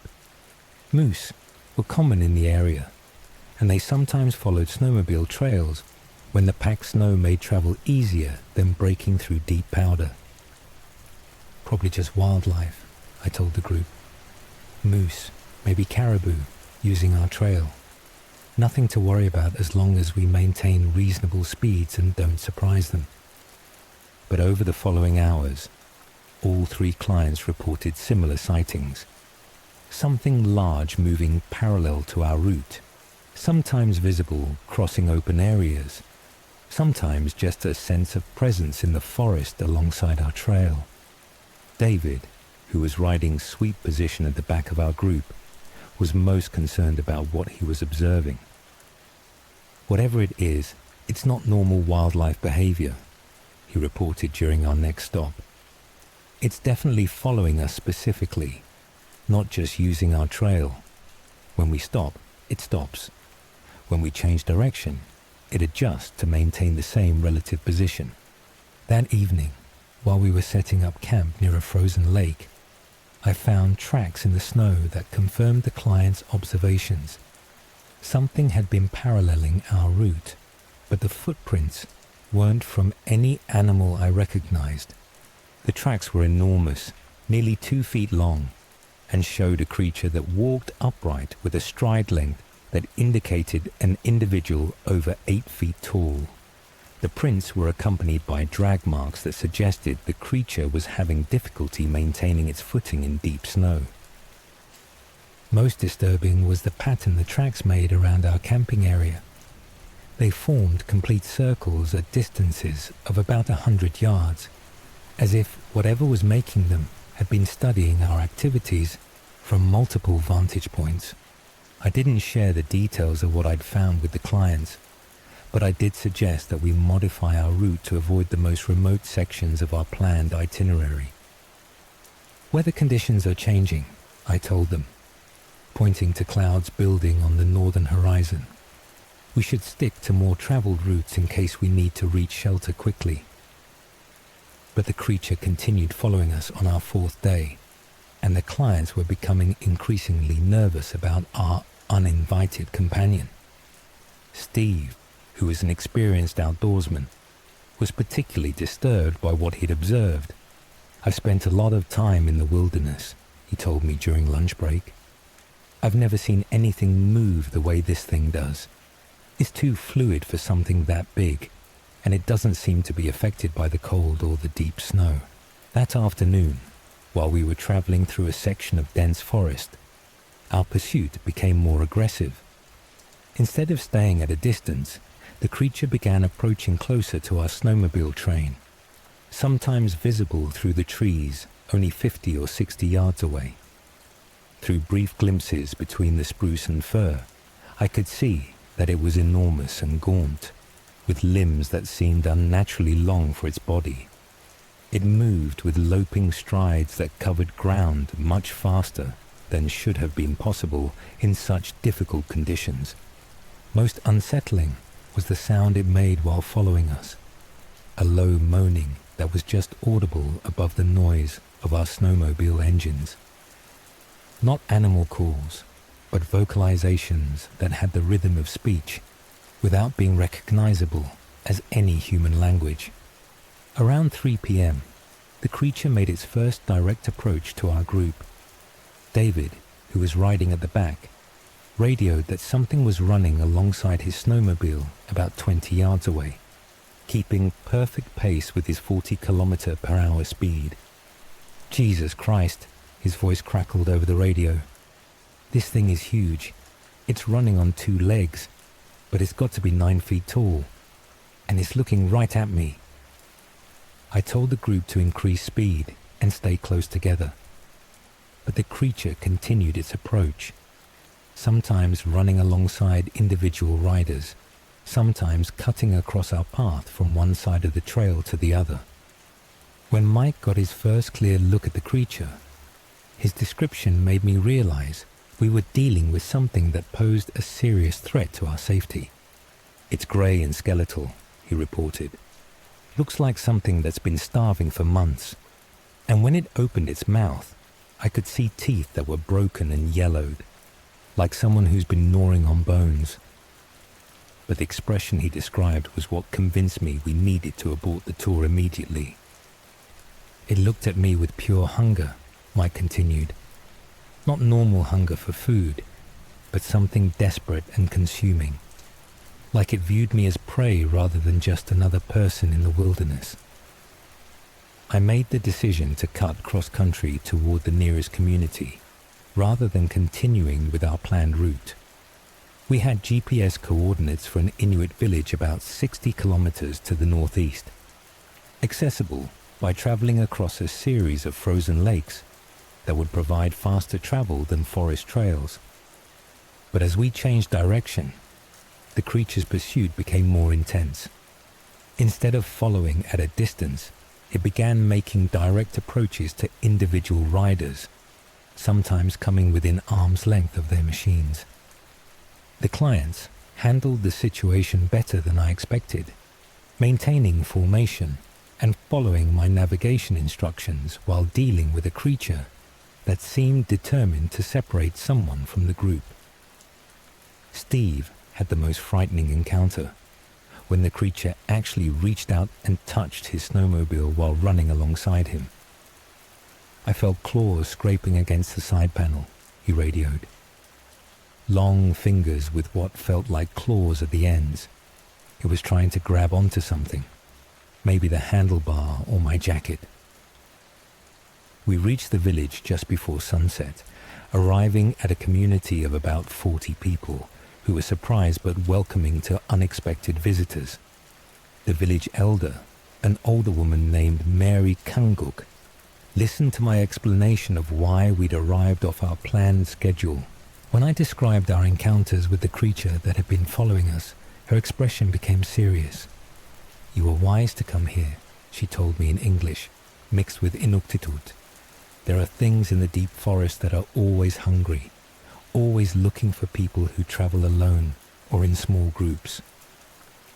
She arranged for us to stay in the community center overnight and contacted authorities in Shefferville to arrange for our extraction the following day. "That area where you were traveling has a reputation," Mary explained. "Local people avoid it during winter months, especially when there are stories of people going missing." We were flown out the next morning, leaving our snowmobiles to be retrieved later by a recovery team. When I filed my incident report with Arctic Adventures, I focused on equipment problems and changing weather conditions rather than the details of what had pursued us through the wilderness. The clients were understanding about the abbreviated tour and didn't request refunds, but all 3 mentioned that they'd be more selective about remote winter travel in the future. I continued guiding snowmobile tours for another season, but I avoided the Torngat region and was more careful about route selection in extremely remote areas. Some places in the northern wilderness are beautiful and challenging, but they also harbor things that view human visitors as opportunities rather than fellow travelers. Story 12. The Winter Mining Camp.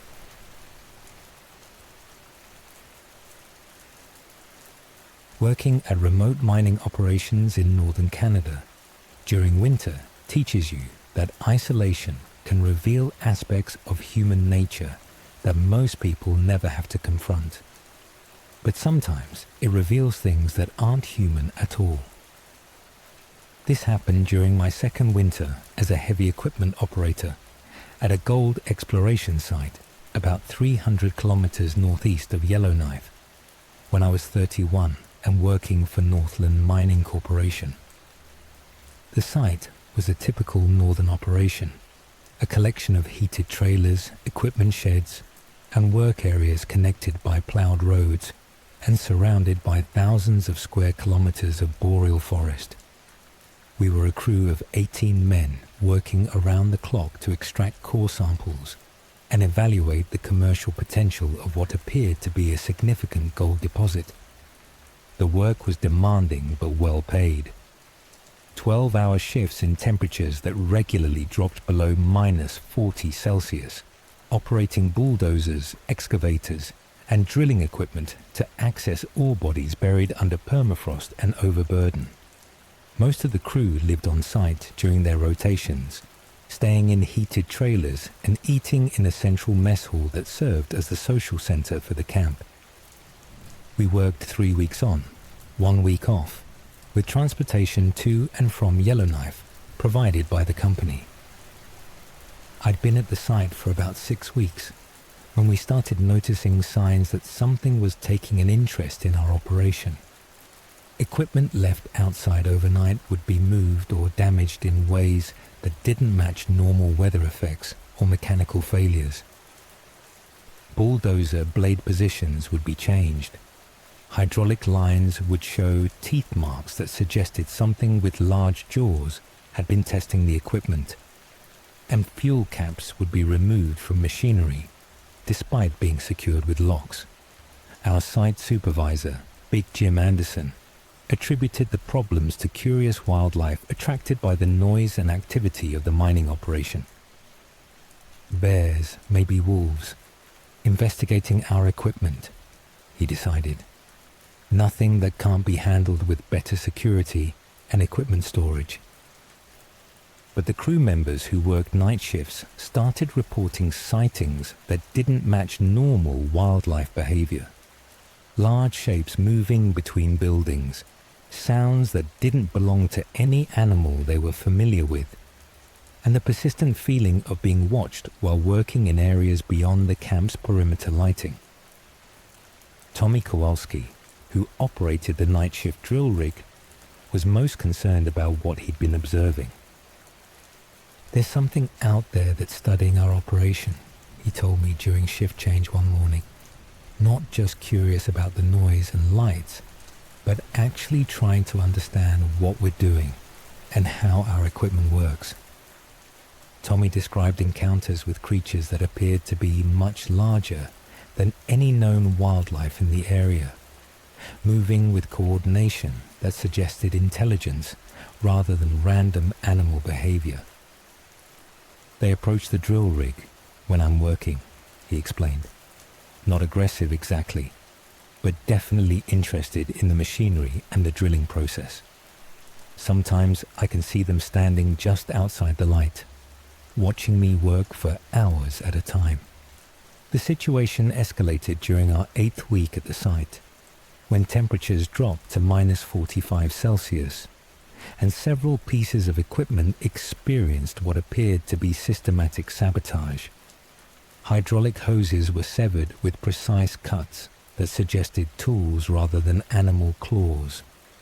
Electrical connections were disconnected in ways that required understanding of how the systems functioned, and fuel was drained from several machines during overnight hours. Jim called a crew meeting to address the equipment problems and implement enhanced security measures. "We're dealing with vandalism," he announced. "Someone with knowledge of heavy equipment is accessing our site and damaging our machinery. We're implementing night watch duties and additional security protocols." But the crew members who'd been working night shifts had different theories about what was causing the equipment problems. Frank Morrison, our most experienced operator, had worked mining sites across northern Canada for over 20 years and had never encountered anything like what he'd observed at our location. "These aren't people vandalizing our equipment," he told me privately. What I've seen moving around out there at night is too big, too coordinated, and too comfortable in extreme conditions to be unauthorized humans. Frank described encounters with creatures that were enormous, probably 8 or 9 feet tall, but so thin they appeared skeletal even in heavy winter clothing. They move through deep snow like it's nothing, he explained. Temperature doesn't seem to affect them at all, and they show curiosity about our operations that suggests intelligence but not human intelligence. The breaking point came during our 10th week, when we had our first direct confrontation with whatever had been stalking our mining operation. I was working the night shift, operating an excavator to clear overburden from a new drilling area, when I became aware that I was being watched from the forest surrounding our worksite. Through the excavator's cab windows, I could see tall figures standing among the spruce and fir trees, apparently studying my work with the heavy machinery. They maintained perfect stillness for extended periods, but occasionally one would move to a different vantage point for better observation. Around 2 a.m., one of the creatures approached the excavator more closely, walking out of the forest with long, fluid strides that suggested complete comfort in deep snow and extreme cold. When it got within the range of my work lights, I could see it clearly for the first time. The creature was enormous, probably 9 feet tall, but so emaciated it looked like it had been starving for months. Its limbs were unnaturally long and thin, and its movements had a jerky quality that suggested a body that wasn't entirely under its own control. But what terrified me most was its face, elongated and gaunt, with deep-set eyes and a mouth that was too wide for normal human proportions. When it opened its mouth, I could see rows of broken, yellowed teeth, and it made a sound that was part moan, part howl, and entirely inhuman. But the expression I saw was what convinced me I was dealing with something that viewed me as prey rather than just another person operating equipment. The creature looked at me with desperate, consuming hunger, like something that had been starving for months and had finally located potential food. I radioed the camp for assistance, but the creature seemed to interpret my communication attempts as some kind of threat. It approached the excavator more aggressively, reaching out with hands that were much larger than human normal and had fingers that ended in what looked like claws. I used the excavator's hydraulic systems to defend myself, swinging the bucket in wide arcs to keep the creature at a distance. The noise and movement seemed to agitate it further, and it began making calls that were answered by similar sounds from other locations around the worksite. Within minutes, I was surrounded by at least 4 or 5 of the creatures, all approaching the excavator with the same expression of desperate hunger I'd seen in the first one. Backup arrived from the main camp, 3 crew members in a pickup truck equipped with spotlights and emergency equipment.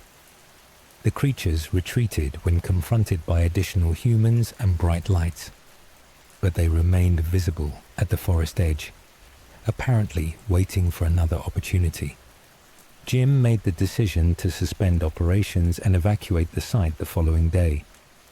When he filed his report with Northland Mining Corporation, he cited equipment problems and security concerns rather than the truth about what had been stalking our operation. Some locations just aren't suitable for small crew operations during winter months, he told the corporate representatives who flew up to assess the situation. We need enhanced security or larger crew rotations to make this site viable. The mining project was suspended indefinitely, officially due to economic considerations and technical challenges. The equipment was removed, and the site was closed until further evaluation could determine the feasibility of resumed operations. I transferred to a different mining operation closer to populated areas, citing family considerations and the desire to work in less isolated conditions. Several other crew members made similar requests, understanding that some aspects of northern mining work involved encounters that were difficult to explain in official reports. But I never forgot those weeks in the boreal forest northeast of Yellowknife, and I always wondered how many other remote industrial operations might be sharing their locations with things that have been waiting in the wilderness much longer than humans have been extracting resources from the northern landscape. Story 13. The Trapline.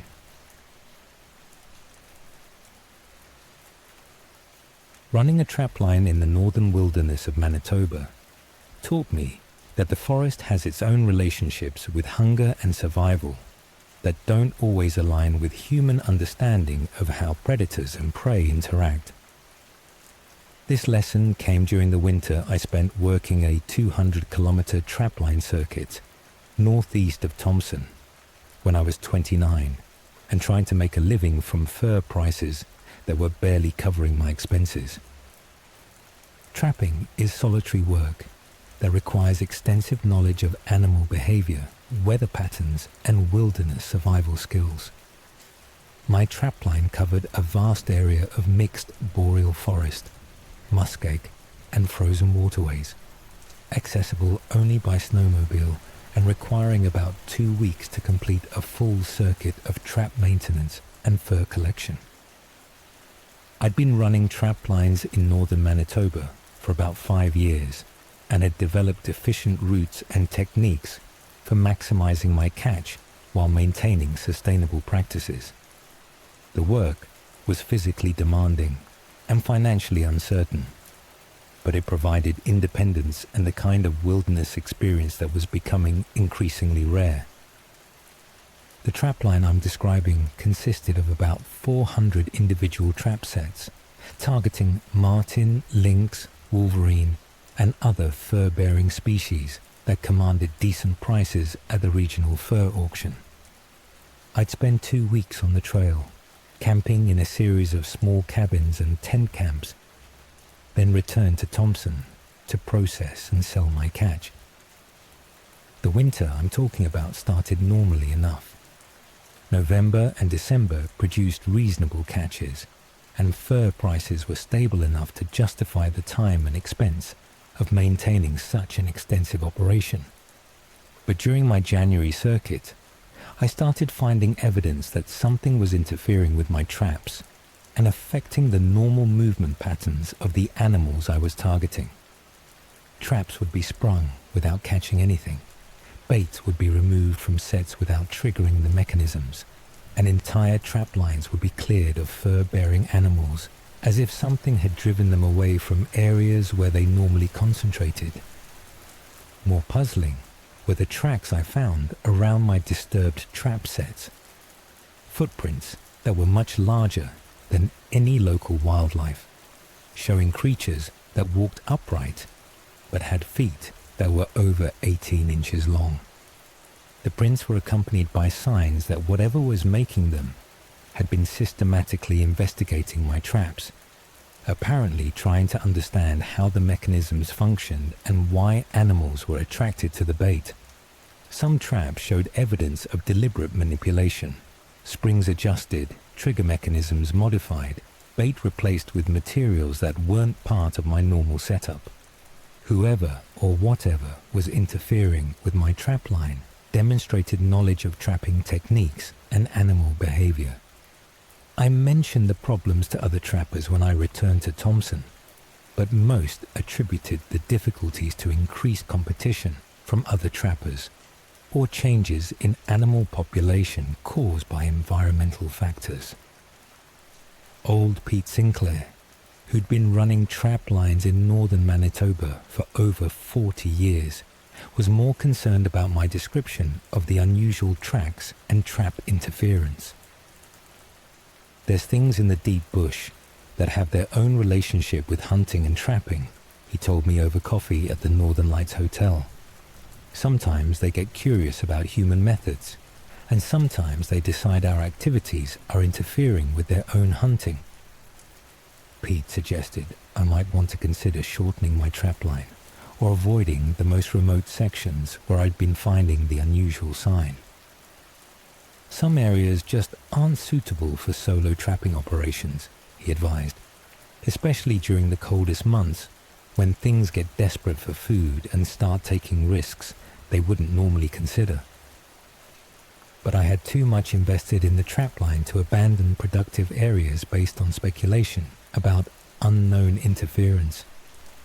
I modified my route to spend less time in the most isolated sections, but I continued working the full circuit. During my February run, the encounters escalated beyond simple trap interference. I started finding evidence that something was following my snowmobile trail, apparently tracking my movement between trap sets.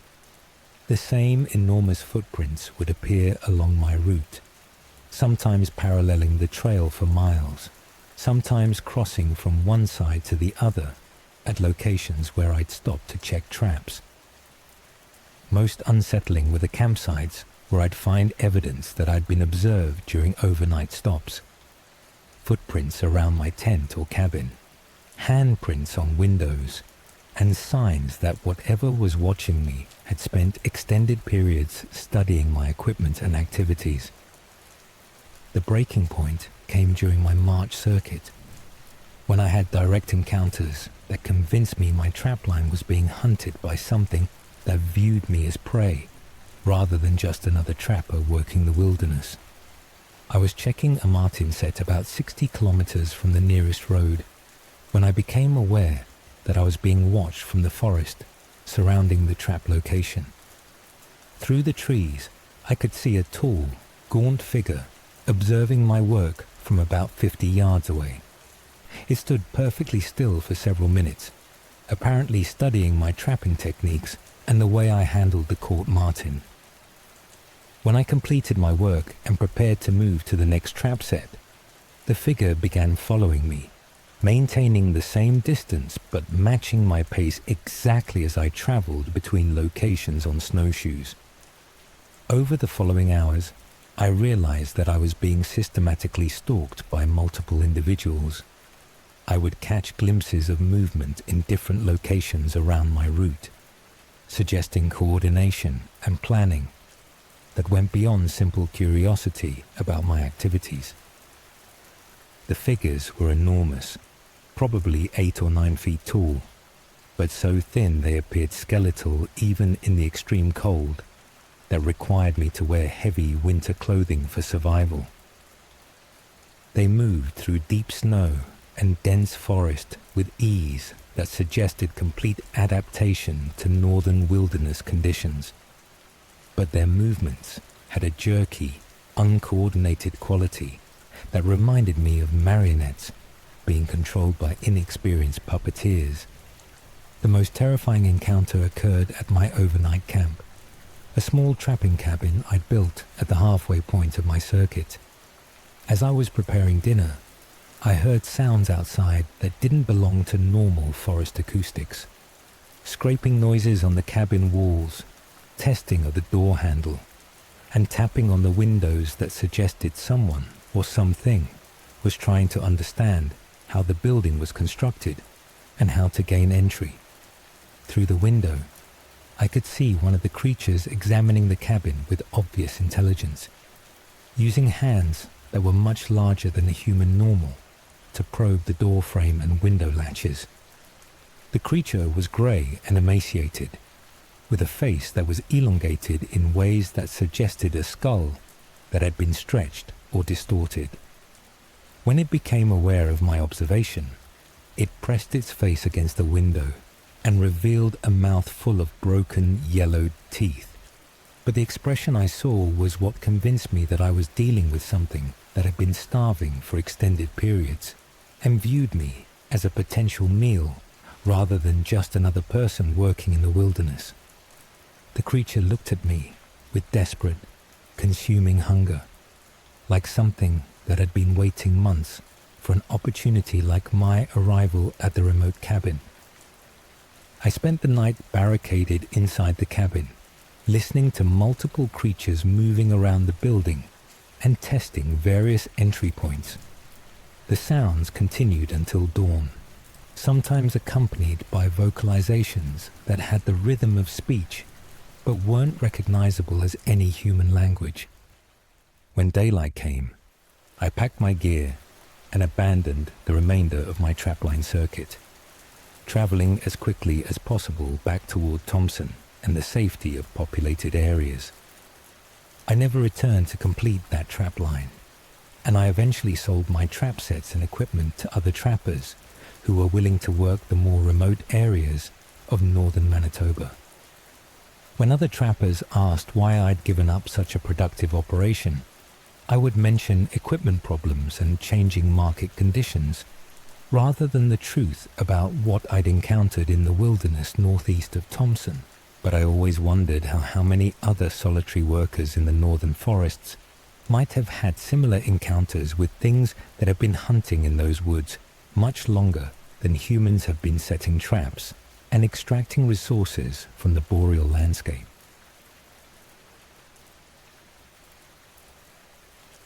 Story 14. The Winter Construction Crew. Building infrastructure in northern Canada during winter teaches you that some projects require more than just engineering expertise and cold weather equipment. Sometimes they require an understanding that you're working in territories that have their own inhabitants who don't appreciate human intrusion. This became clear during a job I supervised 3 winters ago, when I was 33 and working as a construction foreman for Arctic Engineering, building a microwave relay station about 250 kilometers north of Winnipeg. The project was part of an expanded telecommunications network designed to provide improved phone and internet service to remote communities scattered across northern Manitoba and Saskatchewan. Our job was to construct a concrete foundation, install a 150-foot communications tower, and build a small equipment building that would house electronic equipment and backup power systems. The site was accessible only by Winter Road, a temporary route across frozen lakes and muskeg that existed only when temperatures stayed well below freezing for extended periods. We had a narrow window of about 3 months to complete the construction before spring thaw made the access road impassable. My crew consisted of 6 experienced construction workers who specialized in cold weather projects. Jake Morrison, electrician; Pete Kowalski, heavy equipment operator; Frank Chen, concrete specialist; Dave Williams, general construction; Mike Santos, tower installation; and Tom Bradley, logistics coordinator. We established a temporary camp at the construction site, with heated trailers for living quarters and a larger building for equipment storage and meal preparation. The work schedule was demanding, 10-hour days, 6 days a week, in temperatures that regularly dropped below minus 30 Celsius. The first month of construction went smoothly. We completed the concrete foundation work despite challenging conditions and began assembly of the communications tower sections. The crew was experienced and worked well together, understanding the importance of efficiency and safety in such remote conditions. During our second month, we started noticing signs that something was taking an interest in our construction activities. Equipment left outside overnight would be moved or damaged in ways that didn't match normal weather effects or mechanical failures. Tools would be scattered around work sites. Building materials would be rearranged in patterns that suggested intelligence rather than random disturbance, and fuel would be drained from generators and construction equipment. Jake, who was responsible for electrical installations, was most concerned about what he'd been observing during his early morning work periods. "Something's been messing with the wiring and conduit runs," he reported. Not damaging them, exactly, but examining them like it's trying to understand how the electrical systems work. Jake described finding his electrical materials organized in neat piles, with wire sorted by gauge and type, and conduit arranged in geometric patterns that suggested systematic analysis rather than random disturbance. Whatever's doing this has some kind of intelligence, he continued. It's not just curious animals investigating human activity. Something's trying to understand our construction methods and technology. Pete, who operated our bulldozers and excavators, reported similar experiences with the heavy equipment. Hydraulic controls get adjusted overnight, he told me. Nothing damaged, but settings changed in ways that show someone understands how the machinery functions. And I found tracks around the equipment that don't match any animal I'm familiar with. The tracks Pete described were enormous, nearly 2 feet long, and showed creatures that walked upright, but had feet that were much larger than human normal. The prints were accompanied by handprints on equipment surfaces, showing fingers that were longer and thinner than typical human proportions. Frank, our concrete specialist, made the most disturbing discoveries while preparing for the final phase of foundation work. Something's been digging around the concrete pads, he reported. Not random excavation, but systematic exploration of how the foundation connects to the permafrost layer. Frank found carefully excavated test holes around our concrete work, showing someone had been analyzing our construction techniques with obvious understanding of engineering principles. This isn't wildlife curiosity, he concluded. Someone with construction knowledge has been studying our methods and apparently trying to understand why we're building in this location. The situation escalated during our 3rd month, when we were installing the upper sections of the communications tower and completing work on the equipment building. Mike, who was responsible for tower assembly, started reporting that he felt watched while working at heights of 100 feet or more above ground. There's something in the forest that's observing the tower installation, he told me. I can see movement in the tree line, always staying just out of clear sight, but definitely tracking my work progress. Mike described glimpses of extremely tall figures standing among the spruce and fir trees surrounding our construction site, apparently studying the tower assembly process with obvious interest in the technical aspects of the work. They're not just curious about human activity, he observed. They seem specifically interested in the tower construction and the electronic equipment we're installing. The breaking point came during our final week on the project, when we had our first direct confrontation with whatever had been stalking our construction operation. Tom was working alone in the equipment building, connecting backup power systems and testing communication equipment, when he became aware that someone was outside trying to gain entry to the building.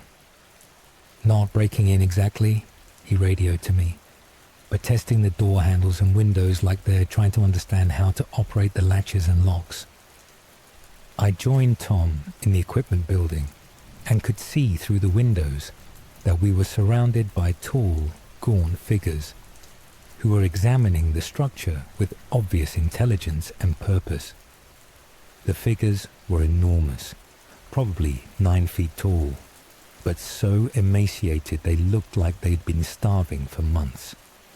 Their limbs were unnaturally long and thin, and they moved with coordination that suggested planning and communication. Most unsettling was their apparent fascination with our telecommunications equipment. They approached the building's external components, antenna connections, power lines, grounding systems, with careful deliberation, apparently trying to understand how the technology functioned. When one of them looked through the window where Tom and I were observing, I could see a face that was elongated and gaunt, with deep-set eyes and a mouth that was too wide for normal human proportions. But the expression I saw was what convinced me we were dealing with something that viewed our construction project as an intrusion into territory they considered their own. The creature looked at us with what I can only describe as territorial anger, like something that had been tolerating our presence, but was now ready to defend its area against further encroachment. I radioed for the rest of the crew to gather at the equipment building, and we spent the remainder of the night with all 6 workers barricaded inside, while the creatures continued their examination of our construction project. Through the windows, we could see them systematically investigating every aspect of the tower installation, the equipment building, and our temporary camp facilities. They demonstrated understanding of construction techniques and obvious interest in the telecommunications technology, but they also showed increasing agitation as the night progressed, making sounds that had the rhythm of communication but weren't recognizable as any human language. At dawn, the creatures retreated toward the forest, but they remained visible at the tree line, apparently waiting to see what we would do next. I made the decision to complete the project as quickly as possible and evacuate the site before the situation escalated into direct confrontation. We finished the final equipment connections and testing procedures in record time, then packed our tools and personal gear for immediate departure via the winter road. When I filed my completion report with Arctic Engineering, I focused on the successful installation of the telecommunications equipment and mentioned only briefly that wildlife encounters had required modified security procedures. The microwave relay station operates normally and provides improved communication service to remote communities throughout northern Manitoba, but the construction site is visited only by maintenance teams of at least 3 technicians, and overnight stays are discouraged except during emergencies. I continued working construction projects for Arctic Engineering, but I was more selective about accepting assignments in extremely remote locations during winter months. Some infrastructure projects involve more than just technical challenges. They require understanding that you're building in territories where other inhabitants might have their own opinions about human expansion into the northern wilderness. Story 15. The Supply Route Driver. Driving supply routes to remote communities in northern Ontario during winter taught me that some places exist in relationships with hunger and survival that don't follow normal patterns of civilization and wilderness coexistence. This became clear during the winter I spent hauling freight to native communities and research stations scattered across thousands of square kilometers of boreal forest. When I was 34 and working for Northern Transport Company out of Thunder Bay. The route I'm describing connected several isolated communities along the Albany River system, accessible only during winter months when ice roads provided temporary corridors through otherwise impassable muskeg forest. My job was to deliver fuel, food, medical supplies, and mail to settlements that might not receive regular service for months at a time. The work required specialized equipment and extensive experience with extreme cold weather driving. My truck was a heavy-duty Peterbilt, equipped with Arctic packages, extra fuel capacity, and emergency survival gear for situations where mechanical problems or weather conditions could strand me hundreds of kilometers from assistance. I'd been driving northern supply routes for about 8 years and knew the challenges of winter transportation in remote areas. Whiteout conditions, equipment failures, ice road hazards, and the constant awareness that help might be days away if something went seriously wrong. The particular incident I'm describing occurred during my February run, when I was hauling supplies to a research station about 400 kilometers northeast of Thunder Bay. The temperature was running around -35°C, and weather forecasts predicted the possibility of severe storms that could shut down travel for extended periods.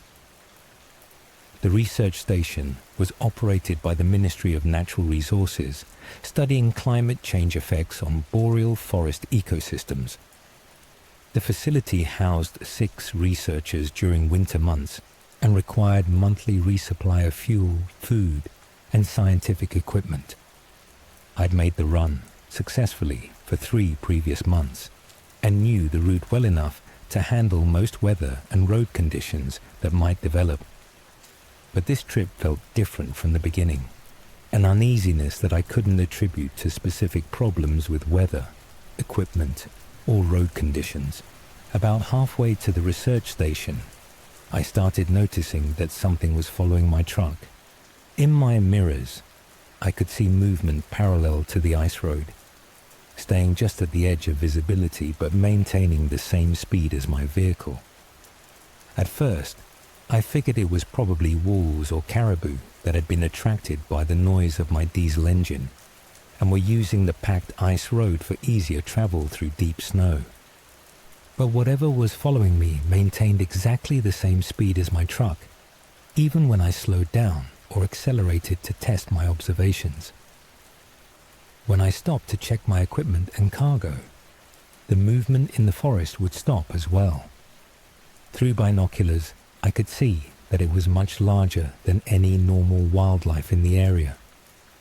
Tall figures moving between the spruce and the fir trees, with long strides that suggested individuals over 8 feet in height.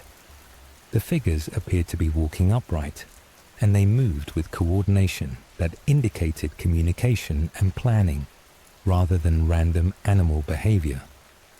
About 60 kilometers from the research station, my followers became more aggressive in their approach.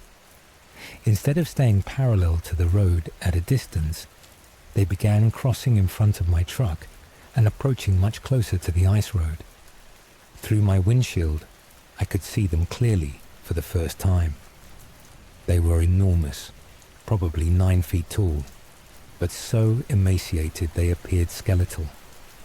Their limbs were unnaturally long and thin, and they moved with jerky motions that suggested bodies that weren't entirely under their own control. Most disturbing was their apparent interest in my truck and cargo.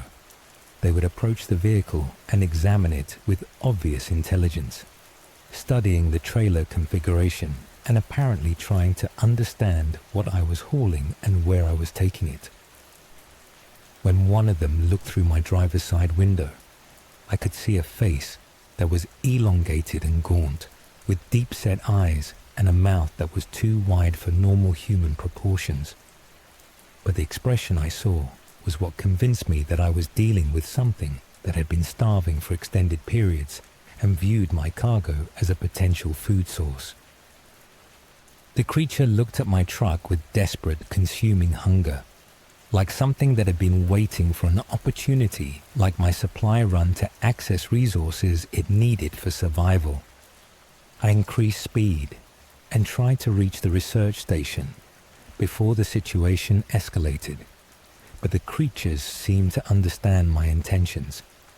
They began making more direct approaches to my truck, sometimes running alongside the trailer, sometimes positioning themselves in the roadway to force me to slow down. About 20 kilometers from the research station, they made their most aggressive move. 3 of the creatures coordinated to surround my truck, forcing me to stop when one positioned itself directly in front of my vehicle, while the others approached from both sides. I radioed the research station to report that I was experiencing problems and requested assistance, but the creatures seemed to interpret my communication attempts as some kind of threat. The one standing in front of my truck opened its mouth and made a sound that was part moan, part howl, and entirely inhuman. The call was answered by similar sounds from the others, and they began making more direct approaches to my truck cab and trailer. I used the truck's air horn and bright lights to try to drive them away, but they showed no fear of the noise and seemed only more agitated by my defensive measures. One of them actually climbed onto my trailer and began trying to force open the cargo doors, using hands that were much larger than human normal and had fingers that ended in what looked like claws. I put the truck in gear and accelerated, hoping to shake the creature loose from the trailer without causing it serious injury. The strategy worked, but all three creatures began pursuing my truck on foot, running faster than should have been possible in deep snow and extreme cold. I reached the research station about 30 minutes later, arriving at a facility where 6 researchers were surprised by my early arrival and my obvious agitation. Dr. Sarah Mitchell, the station director, listened to my description of the encounter and arranged for additional security during my unloading and return trip preparation. "We've had reports of unusual wildlife activity in the area," she told me, "but nothing as organized or aggressive as what you've described." Dr. Mitchell mentioned that other supply drivers had reported strange encounters along the ice road network and that several communities had asked for enhanced security during winter supply operations. "There seems to be something in the deep forest that's become more active during the coldest months," she explained, "possibly displaced by climate change or natural population cycles." I completed my delivery and prepared for the return trip to Thunder Bay, but Dr. Mitchell arranged for one of the researchers to accompany me as far as the main ice road junction. The return journey was uneventful, but I kept checking my mirrors for any sign of pursuit and was relieved to reach populated areas without further encounters. When I filed my trip report with Northern Transport Company, I focused on road conditions and delivery completion rather than the details of what had followed me through the wilderness. I continued driving supply routes for another winter season, but I requested assignment to routes that were closer to populated areas and had more regular traffic. When other drivers asked about the remote northeastern routes, I would mention equipment challenges and difficult road conditions rather than the truth about what might be stalking supply trucks in the most isolated areas of northern Ontario. But I never forgot that journey to the climate research station, and I always wondered how many other commercial drivers working the northern transportation routes might have had similar encounters with things that view human supply operations as opportunities rather than necessary services for remote communities. Story 16. The Coast Guard Station. Operating a remote Coast Guard station on the Great Lakes during winter teaches you that ice and isolation can reveal dangers that don't appear in any maritime safety manual. This became clear during the winter I spent as officer in charge of Station Whitefish Point when I was 30 and responsible for search and rescue operations along a 200-mile stretch of Lake Superior's southeastern shore. Whitefish Point is one of the most treacherous areas of the Great Lakes, known for sudden storms and the 1975 sinking of the Edmund Fitzgerald about 15 miles offshore. During winter months, the station operates with a skeleton crew, maintaining watch for distress calls and coordinating rescue operations when ships or aircraft encounter problems in conditions that can be more dangerous than open ocean. My crew consisted of 4 experienced Coast Guardsmen: Petty Officer Jake Morrison, boat engineer; Seaman Tom Bradley, communications specialist; Seaman Mike Santos, rescue swimmer; and Seaman Dave Williams, maintenance technician. We were responsible for a 47-foot motor lifeboat, emergency medical equipment, and communication systems that connected us with Coast Guard operations throughout the Great Lakes region. The station itself was a collection of heated buildings on the shore of Lake Superior, designed to withstand the brutal weather conditions that make winter operations on the Great Lakes among the most challenging maritime assignments in North America. During January and February, temperatures regularly dropped below -20 Fahrenheit, and wind conditions could create waves and ice formations that made rescue operations extremely dangerous. But we maintained 24-hour watch schedules, understanding that anyone in distress on Lake Superior during winter had very little time before hypothermia became fatal. The first unusual incident occurred during our third week of winter operations, when Jake reported finding large tracks in the snow around our boat storage building. "Biggest damn footprints I've ever seen," he told me. "Whatever made them has to be 8 or 9 feet tall, and it was walking around our facilities during the night. The tracks were enormous, nearly 2 feet long, and showed something that walked upright through snow that was over 3 feet deep. They circled our buildings in patterns that suggested systematic reconnaissance rather than random animal movement." Jake, who'd served at Coast Guard stations throughout the Great Lakes for over 12 years, couldn't identify the tracks. "They're not from any animal I'm familiar with," he reported. "The size, the gait pattern, everything suggests something that doesn't belong in this environment." Tom, our communication specialist, started reporting interference with our radio equipment that corresponded with the appearance of the unusual tracks. "We're getting static and signal distortion on frequencies that should be clear," he told me, "but only during overnight hours, and only when those tracks show up around the station." The interference was systematic rather than random, affecting specific communication channels at predictable times. Tom suspected that something was somehow influencing our electronic equipment, though he couldn't explain the mechanism. During our fourth week, Mike reported seeing movement around the station perimeter during his watch duties. "There's something out there that's studying our operations," he told me. "Not just curious about human activity, but actually trying to understand what we do and how our equipment functions."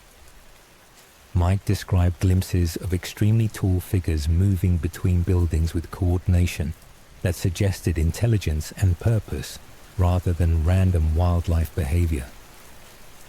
"They approached the boat storage area and examined our rescue equipment," he explained. "Not damaging anything, but obviously trying to understand how our maritime systems work." The situation escalated during our fifth week, when we received a distress call from a fishing vessel that had been caught in sudden weather about 30 miles northeast of Whitefish Point. The commercial fishing boat Northwind was reporting engine problems and heavy ice accumulation in conditions that made survival unlikely if they couldn't reach shelter within a few hours.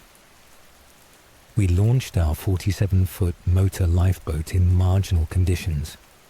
Air temperature -15 Fahrenheit, winds gusting to 40 knots, and seas running 8 to 10 feet with significant ice formation.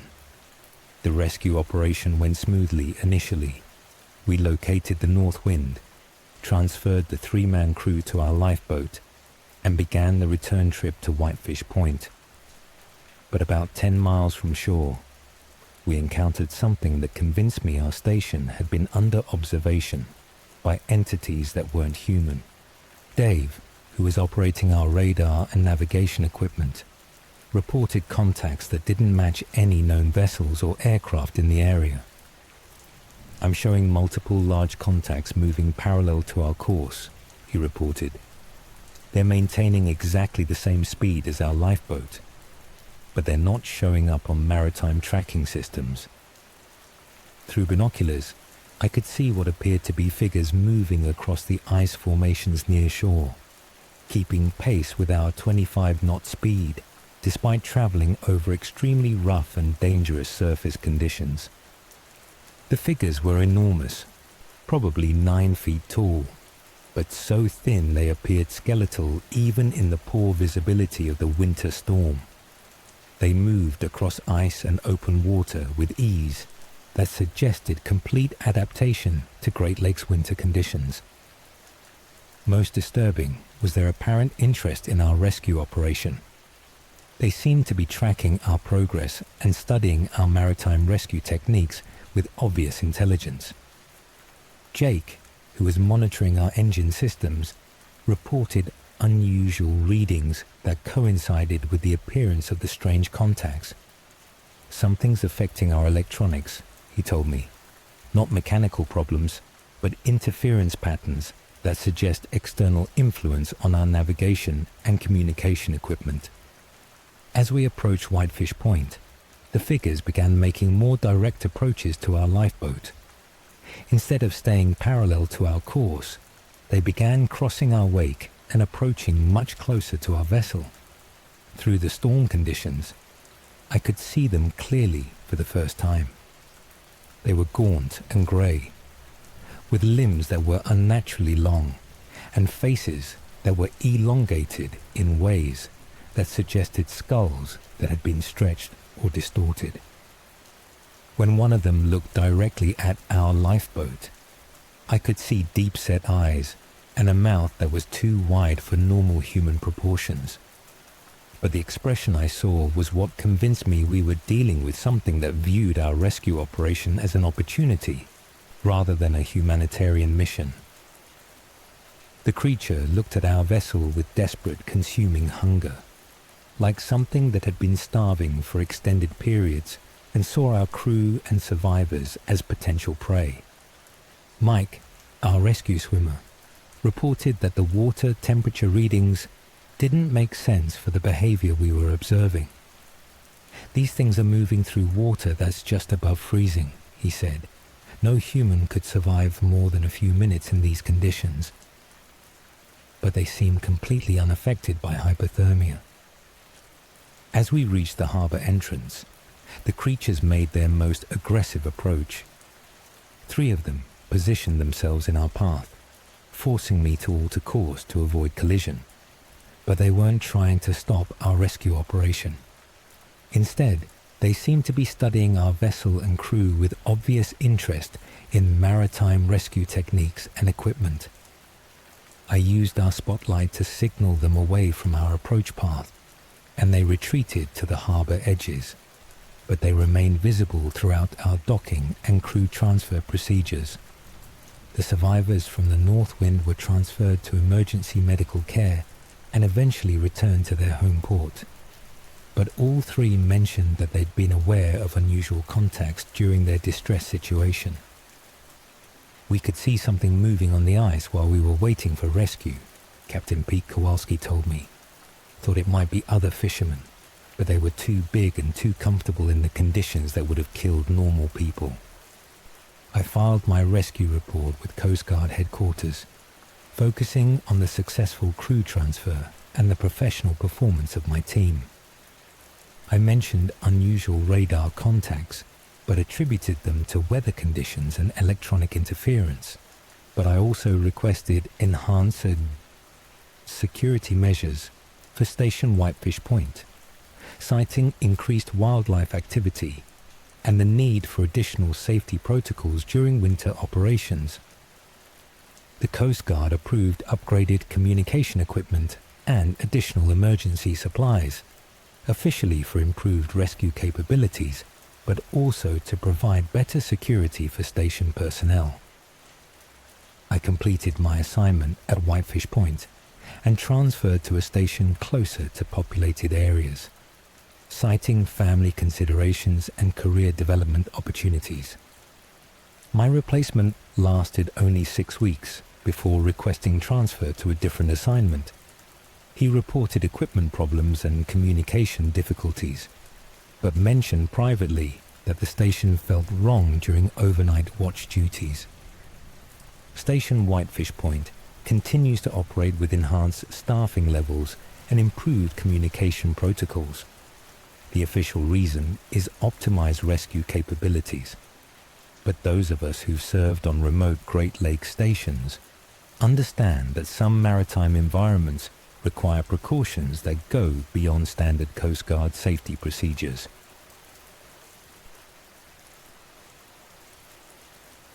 Story 17. The Park Ranger.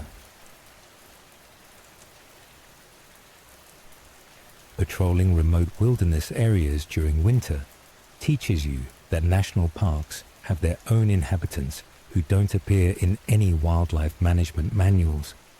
This became clear during the winter I spent as a backcountry ranger in Algonquin Provincial Park when I was 32 and responsible for monitoring a 500 square kilometre area of Ontario wilderness during the months when most visitors stayed home and the park existed in something closer to its natural state. Algonquin in winter is spectacular and unforgiving. Over 7,500 square kilometers of boreal forest, lakes and rivers that become accessible only by ski or snowshoe when temperatures drop well below freezing and snow accumulates to depths that make normal hiking impossible. My job involved weekly patrols through the most remote sections of the park, checking on winter camping permits, monitoring wildlife populations, and maintaining emergency shelters and communication equipment for the few visitors who attempted winter backcountry travel. The work required extensive wilderness survival skills and the ability to travel alone for days at a time in conditions that could become life-threatening if equipment failed or weather deteriorated unexpectedly. I carried camping gear, emergency medical supplies, and communication equipment that allowed me to contact park headquarters if I encountered problems. I'd been working winter patrols in Algonquin for about 3 years and had developed efficient routes and techniques for covering vast areas of wilderness while maintaining safety margins for solo travel in extreme conditions. The particular incidents I'm describing occurred during my January patrol of the North Sector, an area that included some of the most remote lakes and forest areas in the park, accessible only by routes that required advanced skiing skills and winter camping experience. I was 3 days into a planned 7-day circuit when I started finding evidence that something was systematically following my patrol route. Tracks in the snow that paralleled my ski trail, but much larger than any known wildlife in Algonquin Park. The tracks were enormous, nearly 2 feet long, and showed something that walked upright with a stride length that indicated an individual over 8 feet tall. They appeared fresh, probably made within hours of my passage, and they followed my exact route through areas where navigation required knowledge of hidden landmarks and safe travel corridors. Most unsettling was the intelligence the tracking demonstrated. Whoever or whatever was following me understood winter travel techniques and seemed to anticipate my patrol schedule and destination points. At my overnight campsites, I would find evidence that I'd been observed during my rest periods. Footprints around my tent area, impressions in the snow where something had apparently stood for extended periods, watching my activities. The tracks were accompanied by signs that my equipment had been examined during the night. My skis would be moved and carefully inspected.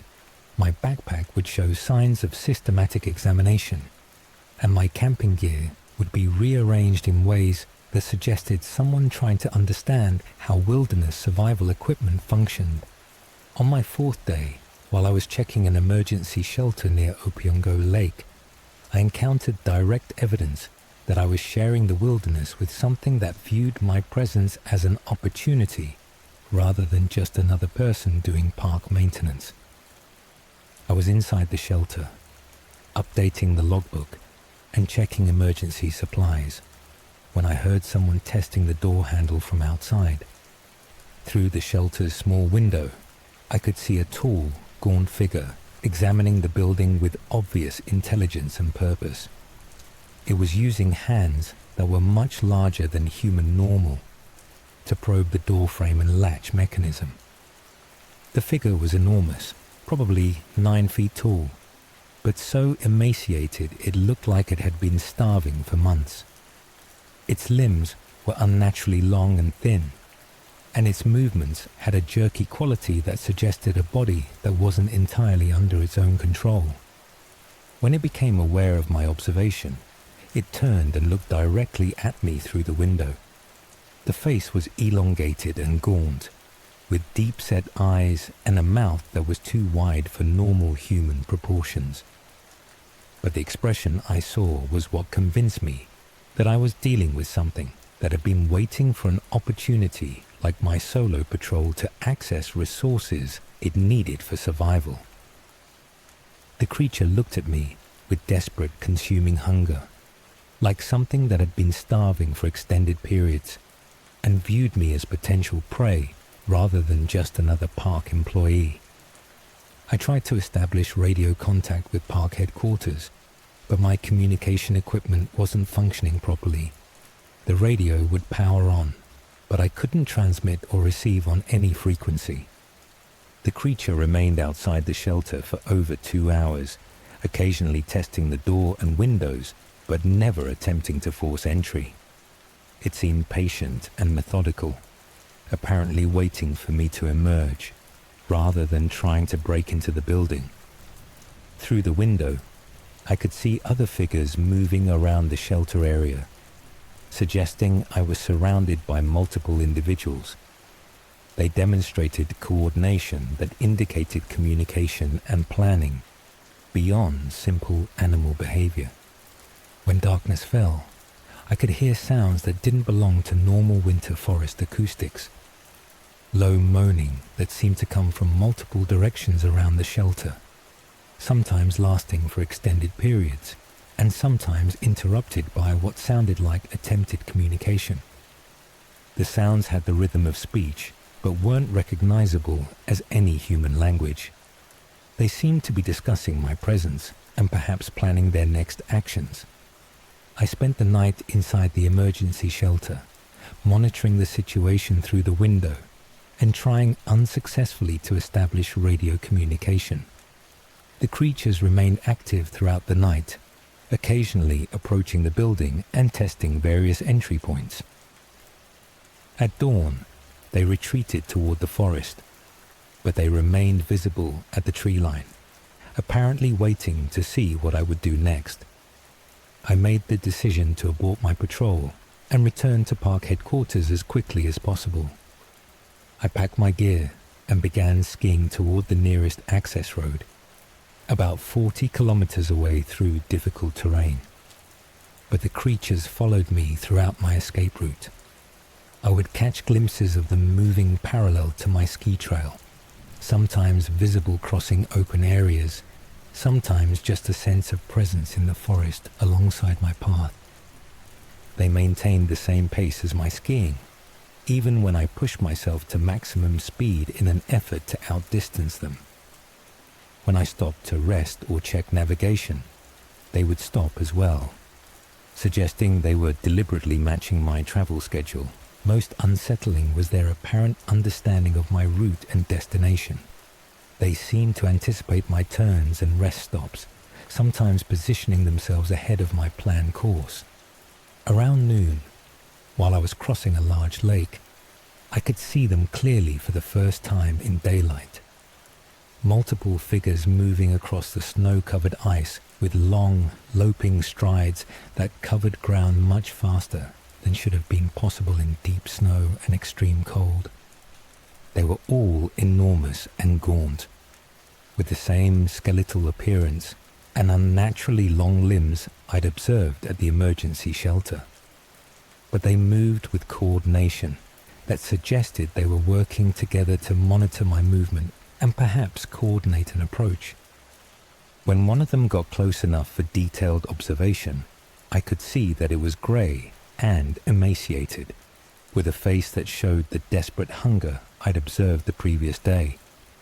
But now, there was also what I can only describe as predatory patience, like something that had been tracking prey and was waiting for the right moment to make its move.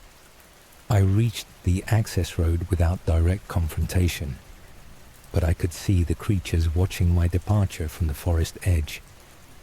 They remained visible until I reached areas with regular vehicle traffic and human activity. When I filed my patrol report with park headquarters, I focused on equipment problems and communication difficulties rather than the details of what had followed me through the Algonquin wilderness.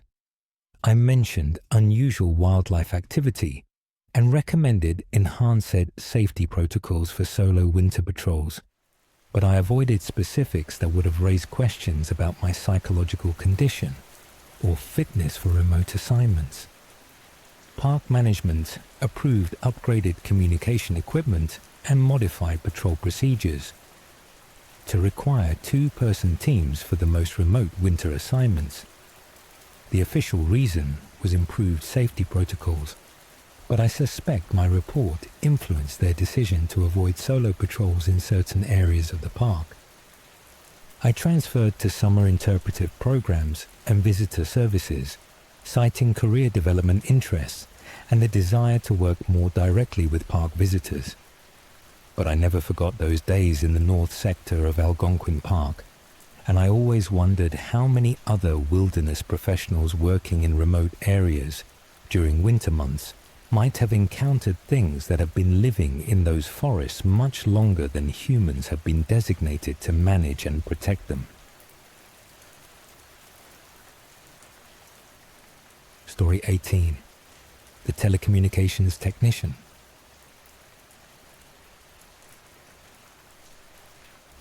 Maintaining communication towers in northern Canada during winter teaches you that some locations require more than just technical expertise and cold weather equipment.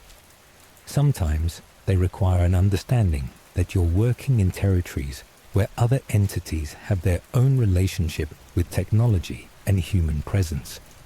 This became clear during a job that took me to a remote microwave relay station about 400 kilometers northeast of Winnipeg, when I was 29 and working for Northern Communications as a specialized technician for extreme environment installations.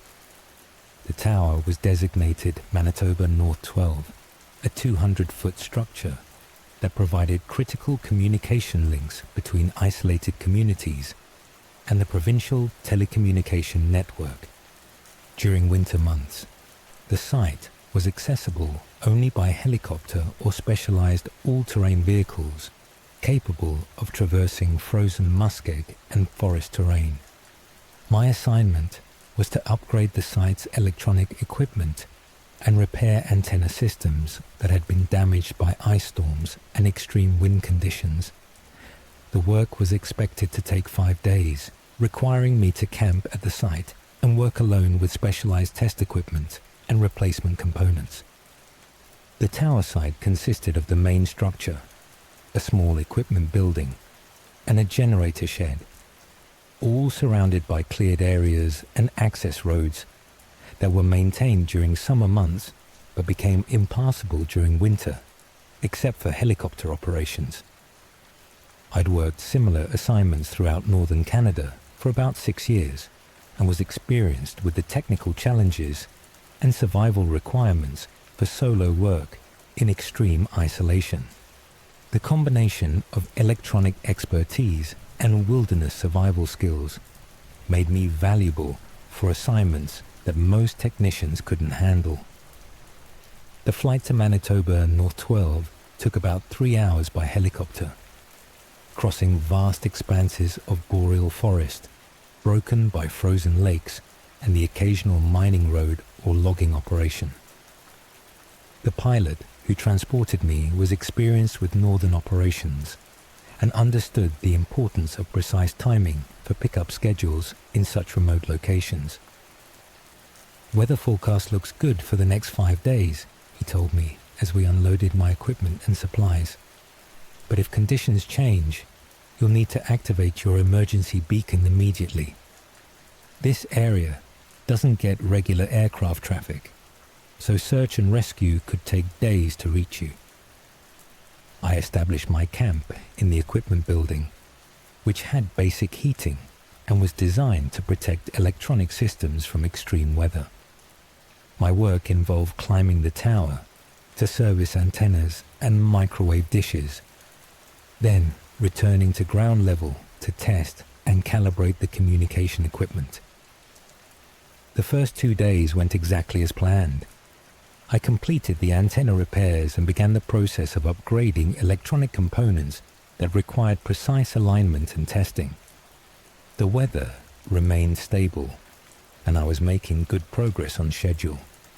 During my 3rd day, I started noticing that some of my test equipment was producing unusual readings that didn't match the known characteristics of the communication systems I was servicing. Signal strength measurements were fluctuating in patterns that suggested external interference, but there were no other transmitters or electronic systems in the area that should have caused such effects. More puzzling, some of the interference patterns seemed to correspond with specific times of day and appeared to be systematic rather than random electronic noise. That evening, while I was analyzing the test data and planning the next day's work, I started hearing sounds outside the equipment building that didn't belong to normal winter forest acoustics. Low moaning that seemed to come from different directions around the tower site, sometimes lasting for extended periods, and sometimes interrupted by what sounded like attempts at communication. The sounds had the rhythm of speech, but weren't recognizable as any human language. They seemed to be discussing something, perhaps my presence or the work I was doing on the communication systems. I checked outside the building but couldn't see anything in the darkness beyond the perimeter lighting. However, I did find large tracks in the snow around the tower base and equipment buildings. The tracks were enormous, nearly 2 feet long, and showed something that walked upright with a stride length that indicated individuals over 8 feet tall. They formed patterns around the site that suggested systematic reconnaissance of my work areas and equipment. Most unsettling were handprints on the tower's steel framework, showing someone had been examining the structure with obvious interest in its construction and the electronic equipment it supported. The handprints were much larger than human normal, with fingers that seemed longer and thinner than typical proportions would suggest. On my 4th day, the interference with my test equipment became more pronounced, and I started seeing evidence that someone or something was systematically studying my work procedures. Tools would be moved and examined overnight, test equipment would show signs of careful inspection, and replacement components would be arranged in patterns that suggested analysis of their function and purpose. But nothing was damaged or stolen. Instead, everything appeared to have been studied by someone trying to understand telecommunications technology and repair procedures. Around noon, while I was working on antenna alignment at the 150-foot level of the tower, I became aware that I was being observed from the forest surrounding the site. Through the tower's framework, I could see tall figures standing among the spruce and fir trees, apparently studying my work with obvious interest in the technical aspects of communication system maintenance. The figures were enormous, probably 9 feet tall, but so thin they appeared skeletal. They moved between trees with coordination that suggested communication and planning, positioning themselves for better observation of my antenna work. Most disturbing was their apparent fascination with the electronic equipment and repair procedures. They seemed specifically interested in the technology rather than just curious about human activity. When I descended to ground level for equipment adjustments, one of the figures approached the tower more closely, walking out of the forest with long, fluid strides that suggested complete comfort in deep snow and extreme cold. When it got within range of the site's perimeter lighting, I could see it clearly for the first time. The creature was grey and gaunt, with limbs that were unnaturally long and a face that was elongated in ways that suggested a skull that had been stretched or distorted. But the expression I saw was what convinced me that I was dealing with something that viewed my telecommunications work as more than just routine maintenance. The creature looked at the tower and equipment with what I can only describe as hungry interest, like something that had been waiting for access to technology it needed for purposes I couldn't understand. When it became aware of my observation, it opened its mouth and made a sound that was part moan, part howl, and entirely inhuman. The call was answered by similar sounds from other locations around the tower site, suggesting I was surrounded by multiple individuals. I radioed my helicopter pilot to request early pickup, reporting equipment problems that required additional components not available at the site. But my communication attempts seemed to agitate the creatures further. They began making more direct approaches to the equipment building and tower base, apparently drawn by the radio transmissions. I completed my work as quickly as possible and prepared for emergency evacuation, using my satellite emergency beacon to contact search and rescue services, rather than continuing to use radio equipment that seemed to attract unwanted attention. The helicopter arrived the following morning and found me in good condition, but clearly shaken by the experience. The pilot confirmed that he'd received unusual interference on aviation frequencies while approaching the site. Something was jamming our communications, he reported. Never seen patterns like that before. Almost like something was trying to interact with our radio systems rather than just causing random interference. When I filed my technical report with Northern Communications, I focused on the successful equipment upgrades and antenna repairs. I mentioned electronic interference issues, but attributed them to unusual atmospheric conditions and solar activity. But I also recommended that future maintenance at Manitoba North 12 be conducted by two-person teams with enhanced communication and emergency equipment. The tower continues to operate normally and provides critical communication services to remote communities throughout northern Manitoba. But maintenance visits are now limited to larger crews with specialized support equipment, officially for improved technical capabilities, but actually because solo technicians kept reporting experiences that were difficult to explain in routine service reports. I continued working telecommunications maintenance for Northern Communications, but I requested assignments closer to populated areas and avoided solo work at the most remote installations. Some communication sites involve more than just technical challenges. They require understanding that advanced technology in extremely isolated locations can attract attention from entities that have their own interest in human communication systems. Story 19. The Wildlife Biologist.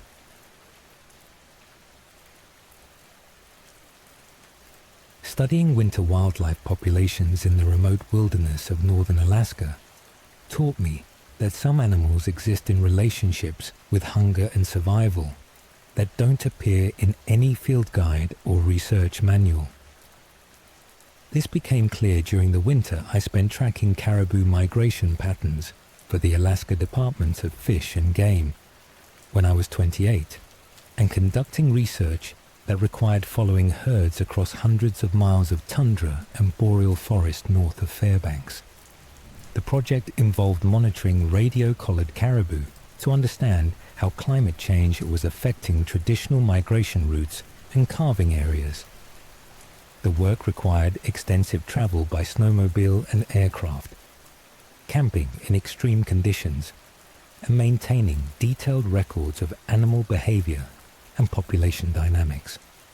I was working with Dr. Sarah Mitchell, an experienced Arctic wildlife biologist who'd been studying caribou populations for over 15 years.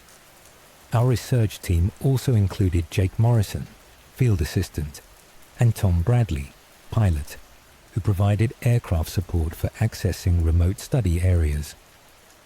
The study area covered approximately 50,000 square kilometers of wilderness between the Yukon River and the Arctic Ocean, including some of the most isolated and challenging terrain in North America. During winter months, temperatures regularly dropped below -40 Fahrenheit, and weather conditions could make travel extremely dangerous.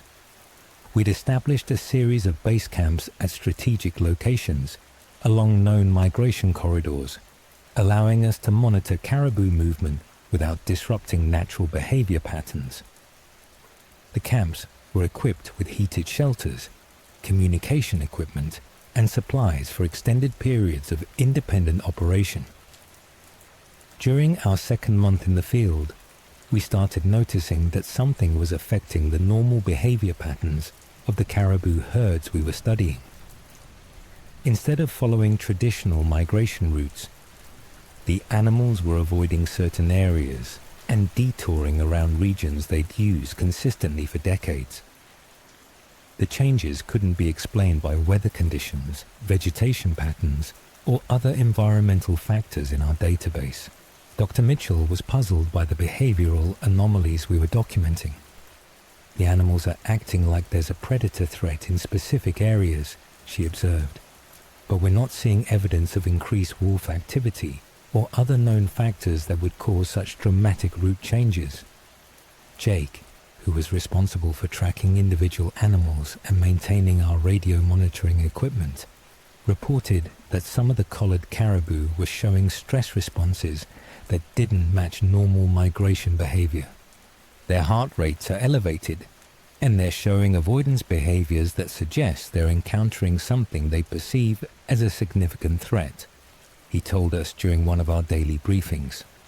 But our survey flights hadn't detected any unusual predator activity or human intrusion into the study area that might account for the changed migration patterns. The mystery deepened during our third month, when we started finding evidence of large predators in areas where the caribou were showing the most dramatic avoidance behaviors. Tracks in the snow that were much larger than any known Arctic wildlife, showing creatures that walked upright but had feet that were over 18 inches long. The prints were accompanied by kill sites that didn't match normal predation patterns, caribou carcasses that had been systematically butchered, with meat removed in ways that suggested tools rather than teeth and claws. Bone piles that showed evidence of processing techniques that weren't consistent with any known Arctic predator. Dr. Mitchell examined the kill sites and couldn't explain what we were finding. These aren't wolf kills, and they're not consistent with bear predation, she concluded. Something with human-level intelligence is hunting the caribou herds, but using methods that suggest much greater physical capability than normal humans. Tom, who flew reconnaissance missions to track herd movements, reported sightings that supported Dr. Mitchell's analysis. I've seen figures moving across the tundra that are too large and too coordinated to be normal wildlife, he told us. They seem to be systematically hunting the caribou, using strategies that suggest planning and communication. The creatures Tom described were enormous, probably 8 or 9 feet tall, but moved with speed and an endurance that allowed them to pursue caribou herds across vast distances without apparent fatigue. During our 4th month, we had our first direct encounter with whatever was disrupting the caribou migration patterns and creating the unusual kill sites we'd been documenting. We were monitoring a herd of about 200 animals near one of our remote base camps when the caribou suddenly scattered in panic running in all directions despite the absence of any obvious threat. Through binoculars, I could see what had caused their flight response. Multiple tall figures were approaching the herd from different directions, using coordination that suggested planned hunting tactics.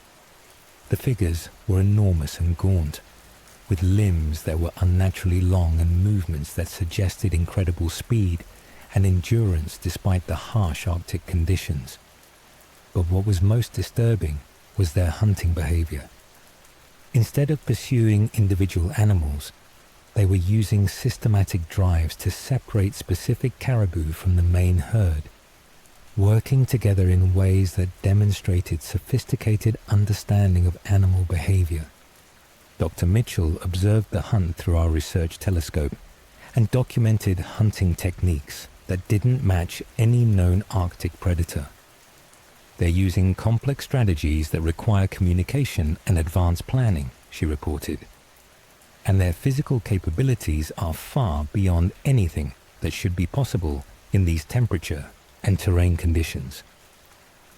As we watched, the creatures successfully separated 3 caribou from the herd and brought them down using methods that combined human intelligence with predatory capabilities that exceeded any known Arctic wildlife. But the most terrifying aspect of what we observed was the expressions on their faces when they made their kills. Through the telescope, I could see faces that were elongated and gaunt, with deep-set eyes and mouths that were too wide for normal human proportions. When they opened their mouths, I could see rows of broken yellow teeth. But the expression I saw was what convinced me we were dealing with something that had been starving for extended periods and viewed the caribou herds as a critical food source they were willing to defend. The creatures looked at their kills with desperate consuming hunger, like something that had been waiting for opportunities like the caribou migration to access protein they needed for survival. After completing their hunt, the creatures began processing the carcasses with efficiency that suggested extensive experience and specialized knowledge of butchering techniques. But they also began looking in our direction, apparently aware of our observation and study of their activities. Dr. Mitchell made the immediate decision to evacuate our research site and return to Fairbanks for consultation with fish and game authorities. "This is beyond our expertise to handle," she told the team. "We're dealing with predators that pose potential threats to research personnel, and we need specialized assistance to develop appropriate protocols." Tom arranged for emergency aircraft extraction, and we abandoned our equipment and research materials rather than risk extended contact with the creatures we'd observed. During our flight back to Fairbanks, we could see the creatures moving across the tundra below our aircraft, apparently following the caribou herds and continuing their systematic hunting activities. When we filed our research reports with the Alaska Department of Fish and Game, we focused on the documented changes in caribou migration patterns and the need for enhanced wildlife management protocols in the study area. We avoided specific descriptions of the creatures we'd encountered, but we did recommend that future caribou research be conducted by larger teams with enhanced security and communication equipment. The study area was designated as requiring specialized research protocols, and future wildlife studies were conducted with enhanced safety measures and modified methodologies that avoided direct observation of predator-prey interactions. I completed my graduate degree using data from other research sites and eventually secured a position with the National Wildlife Service, working in temperate regions where wildlife management challenges were more predictable and involved creatures that appeared in standard field identification guides. But I never forgot those months in northern Alaska, and I always wondered how many other wildlife researchers working in extremely remote areas might have encountered predators that represent evolutionary adaptations to Arctic survival conditions that aren't covered in university wildlife management programs.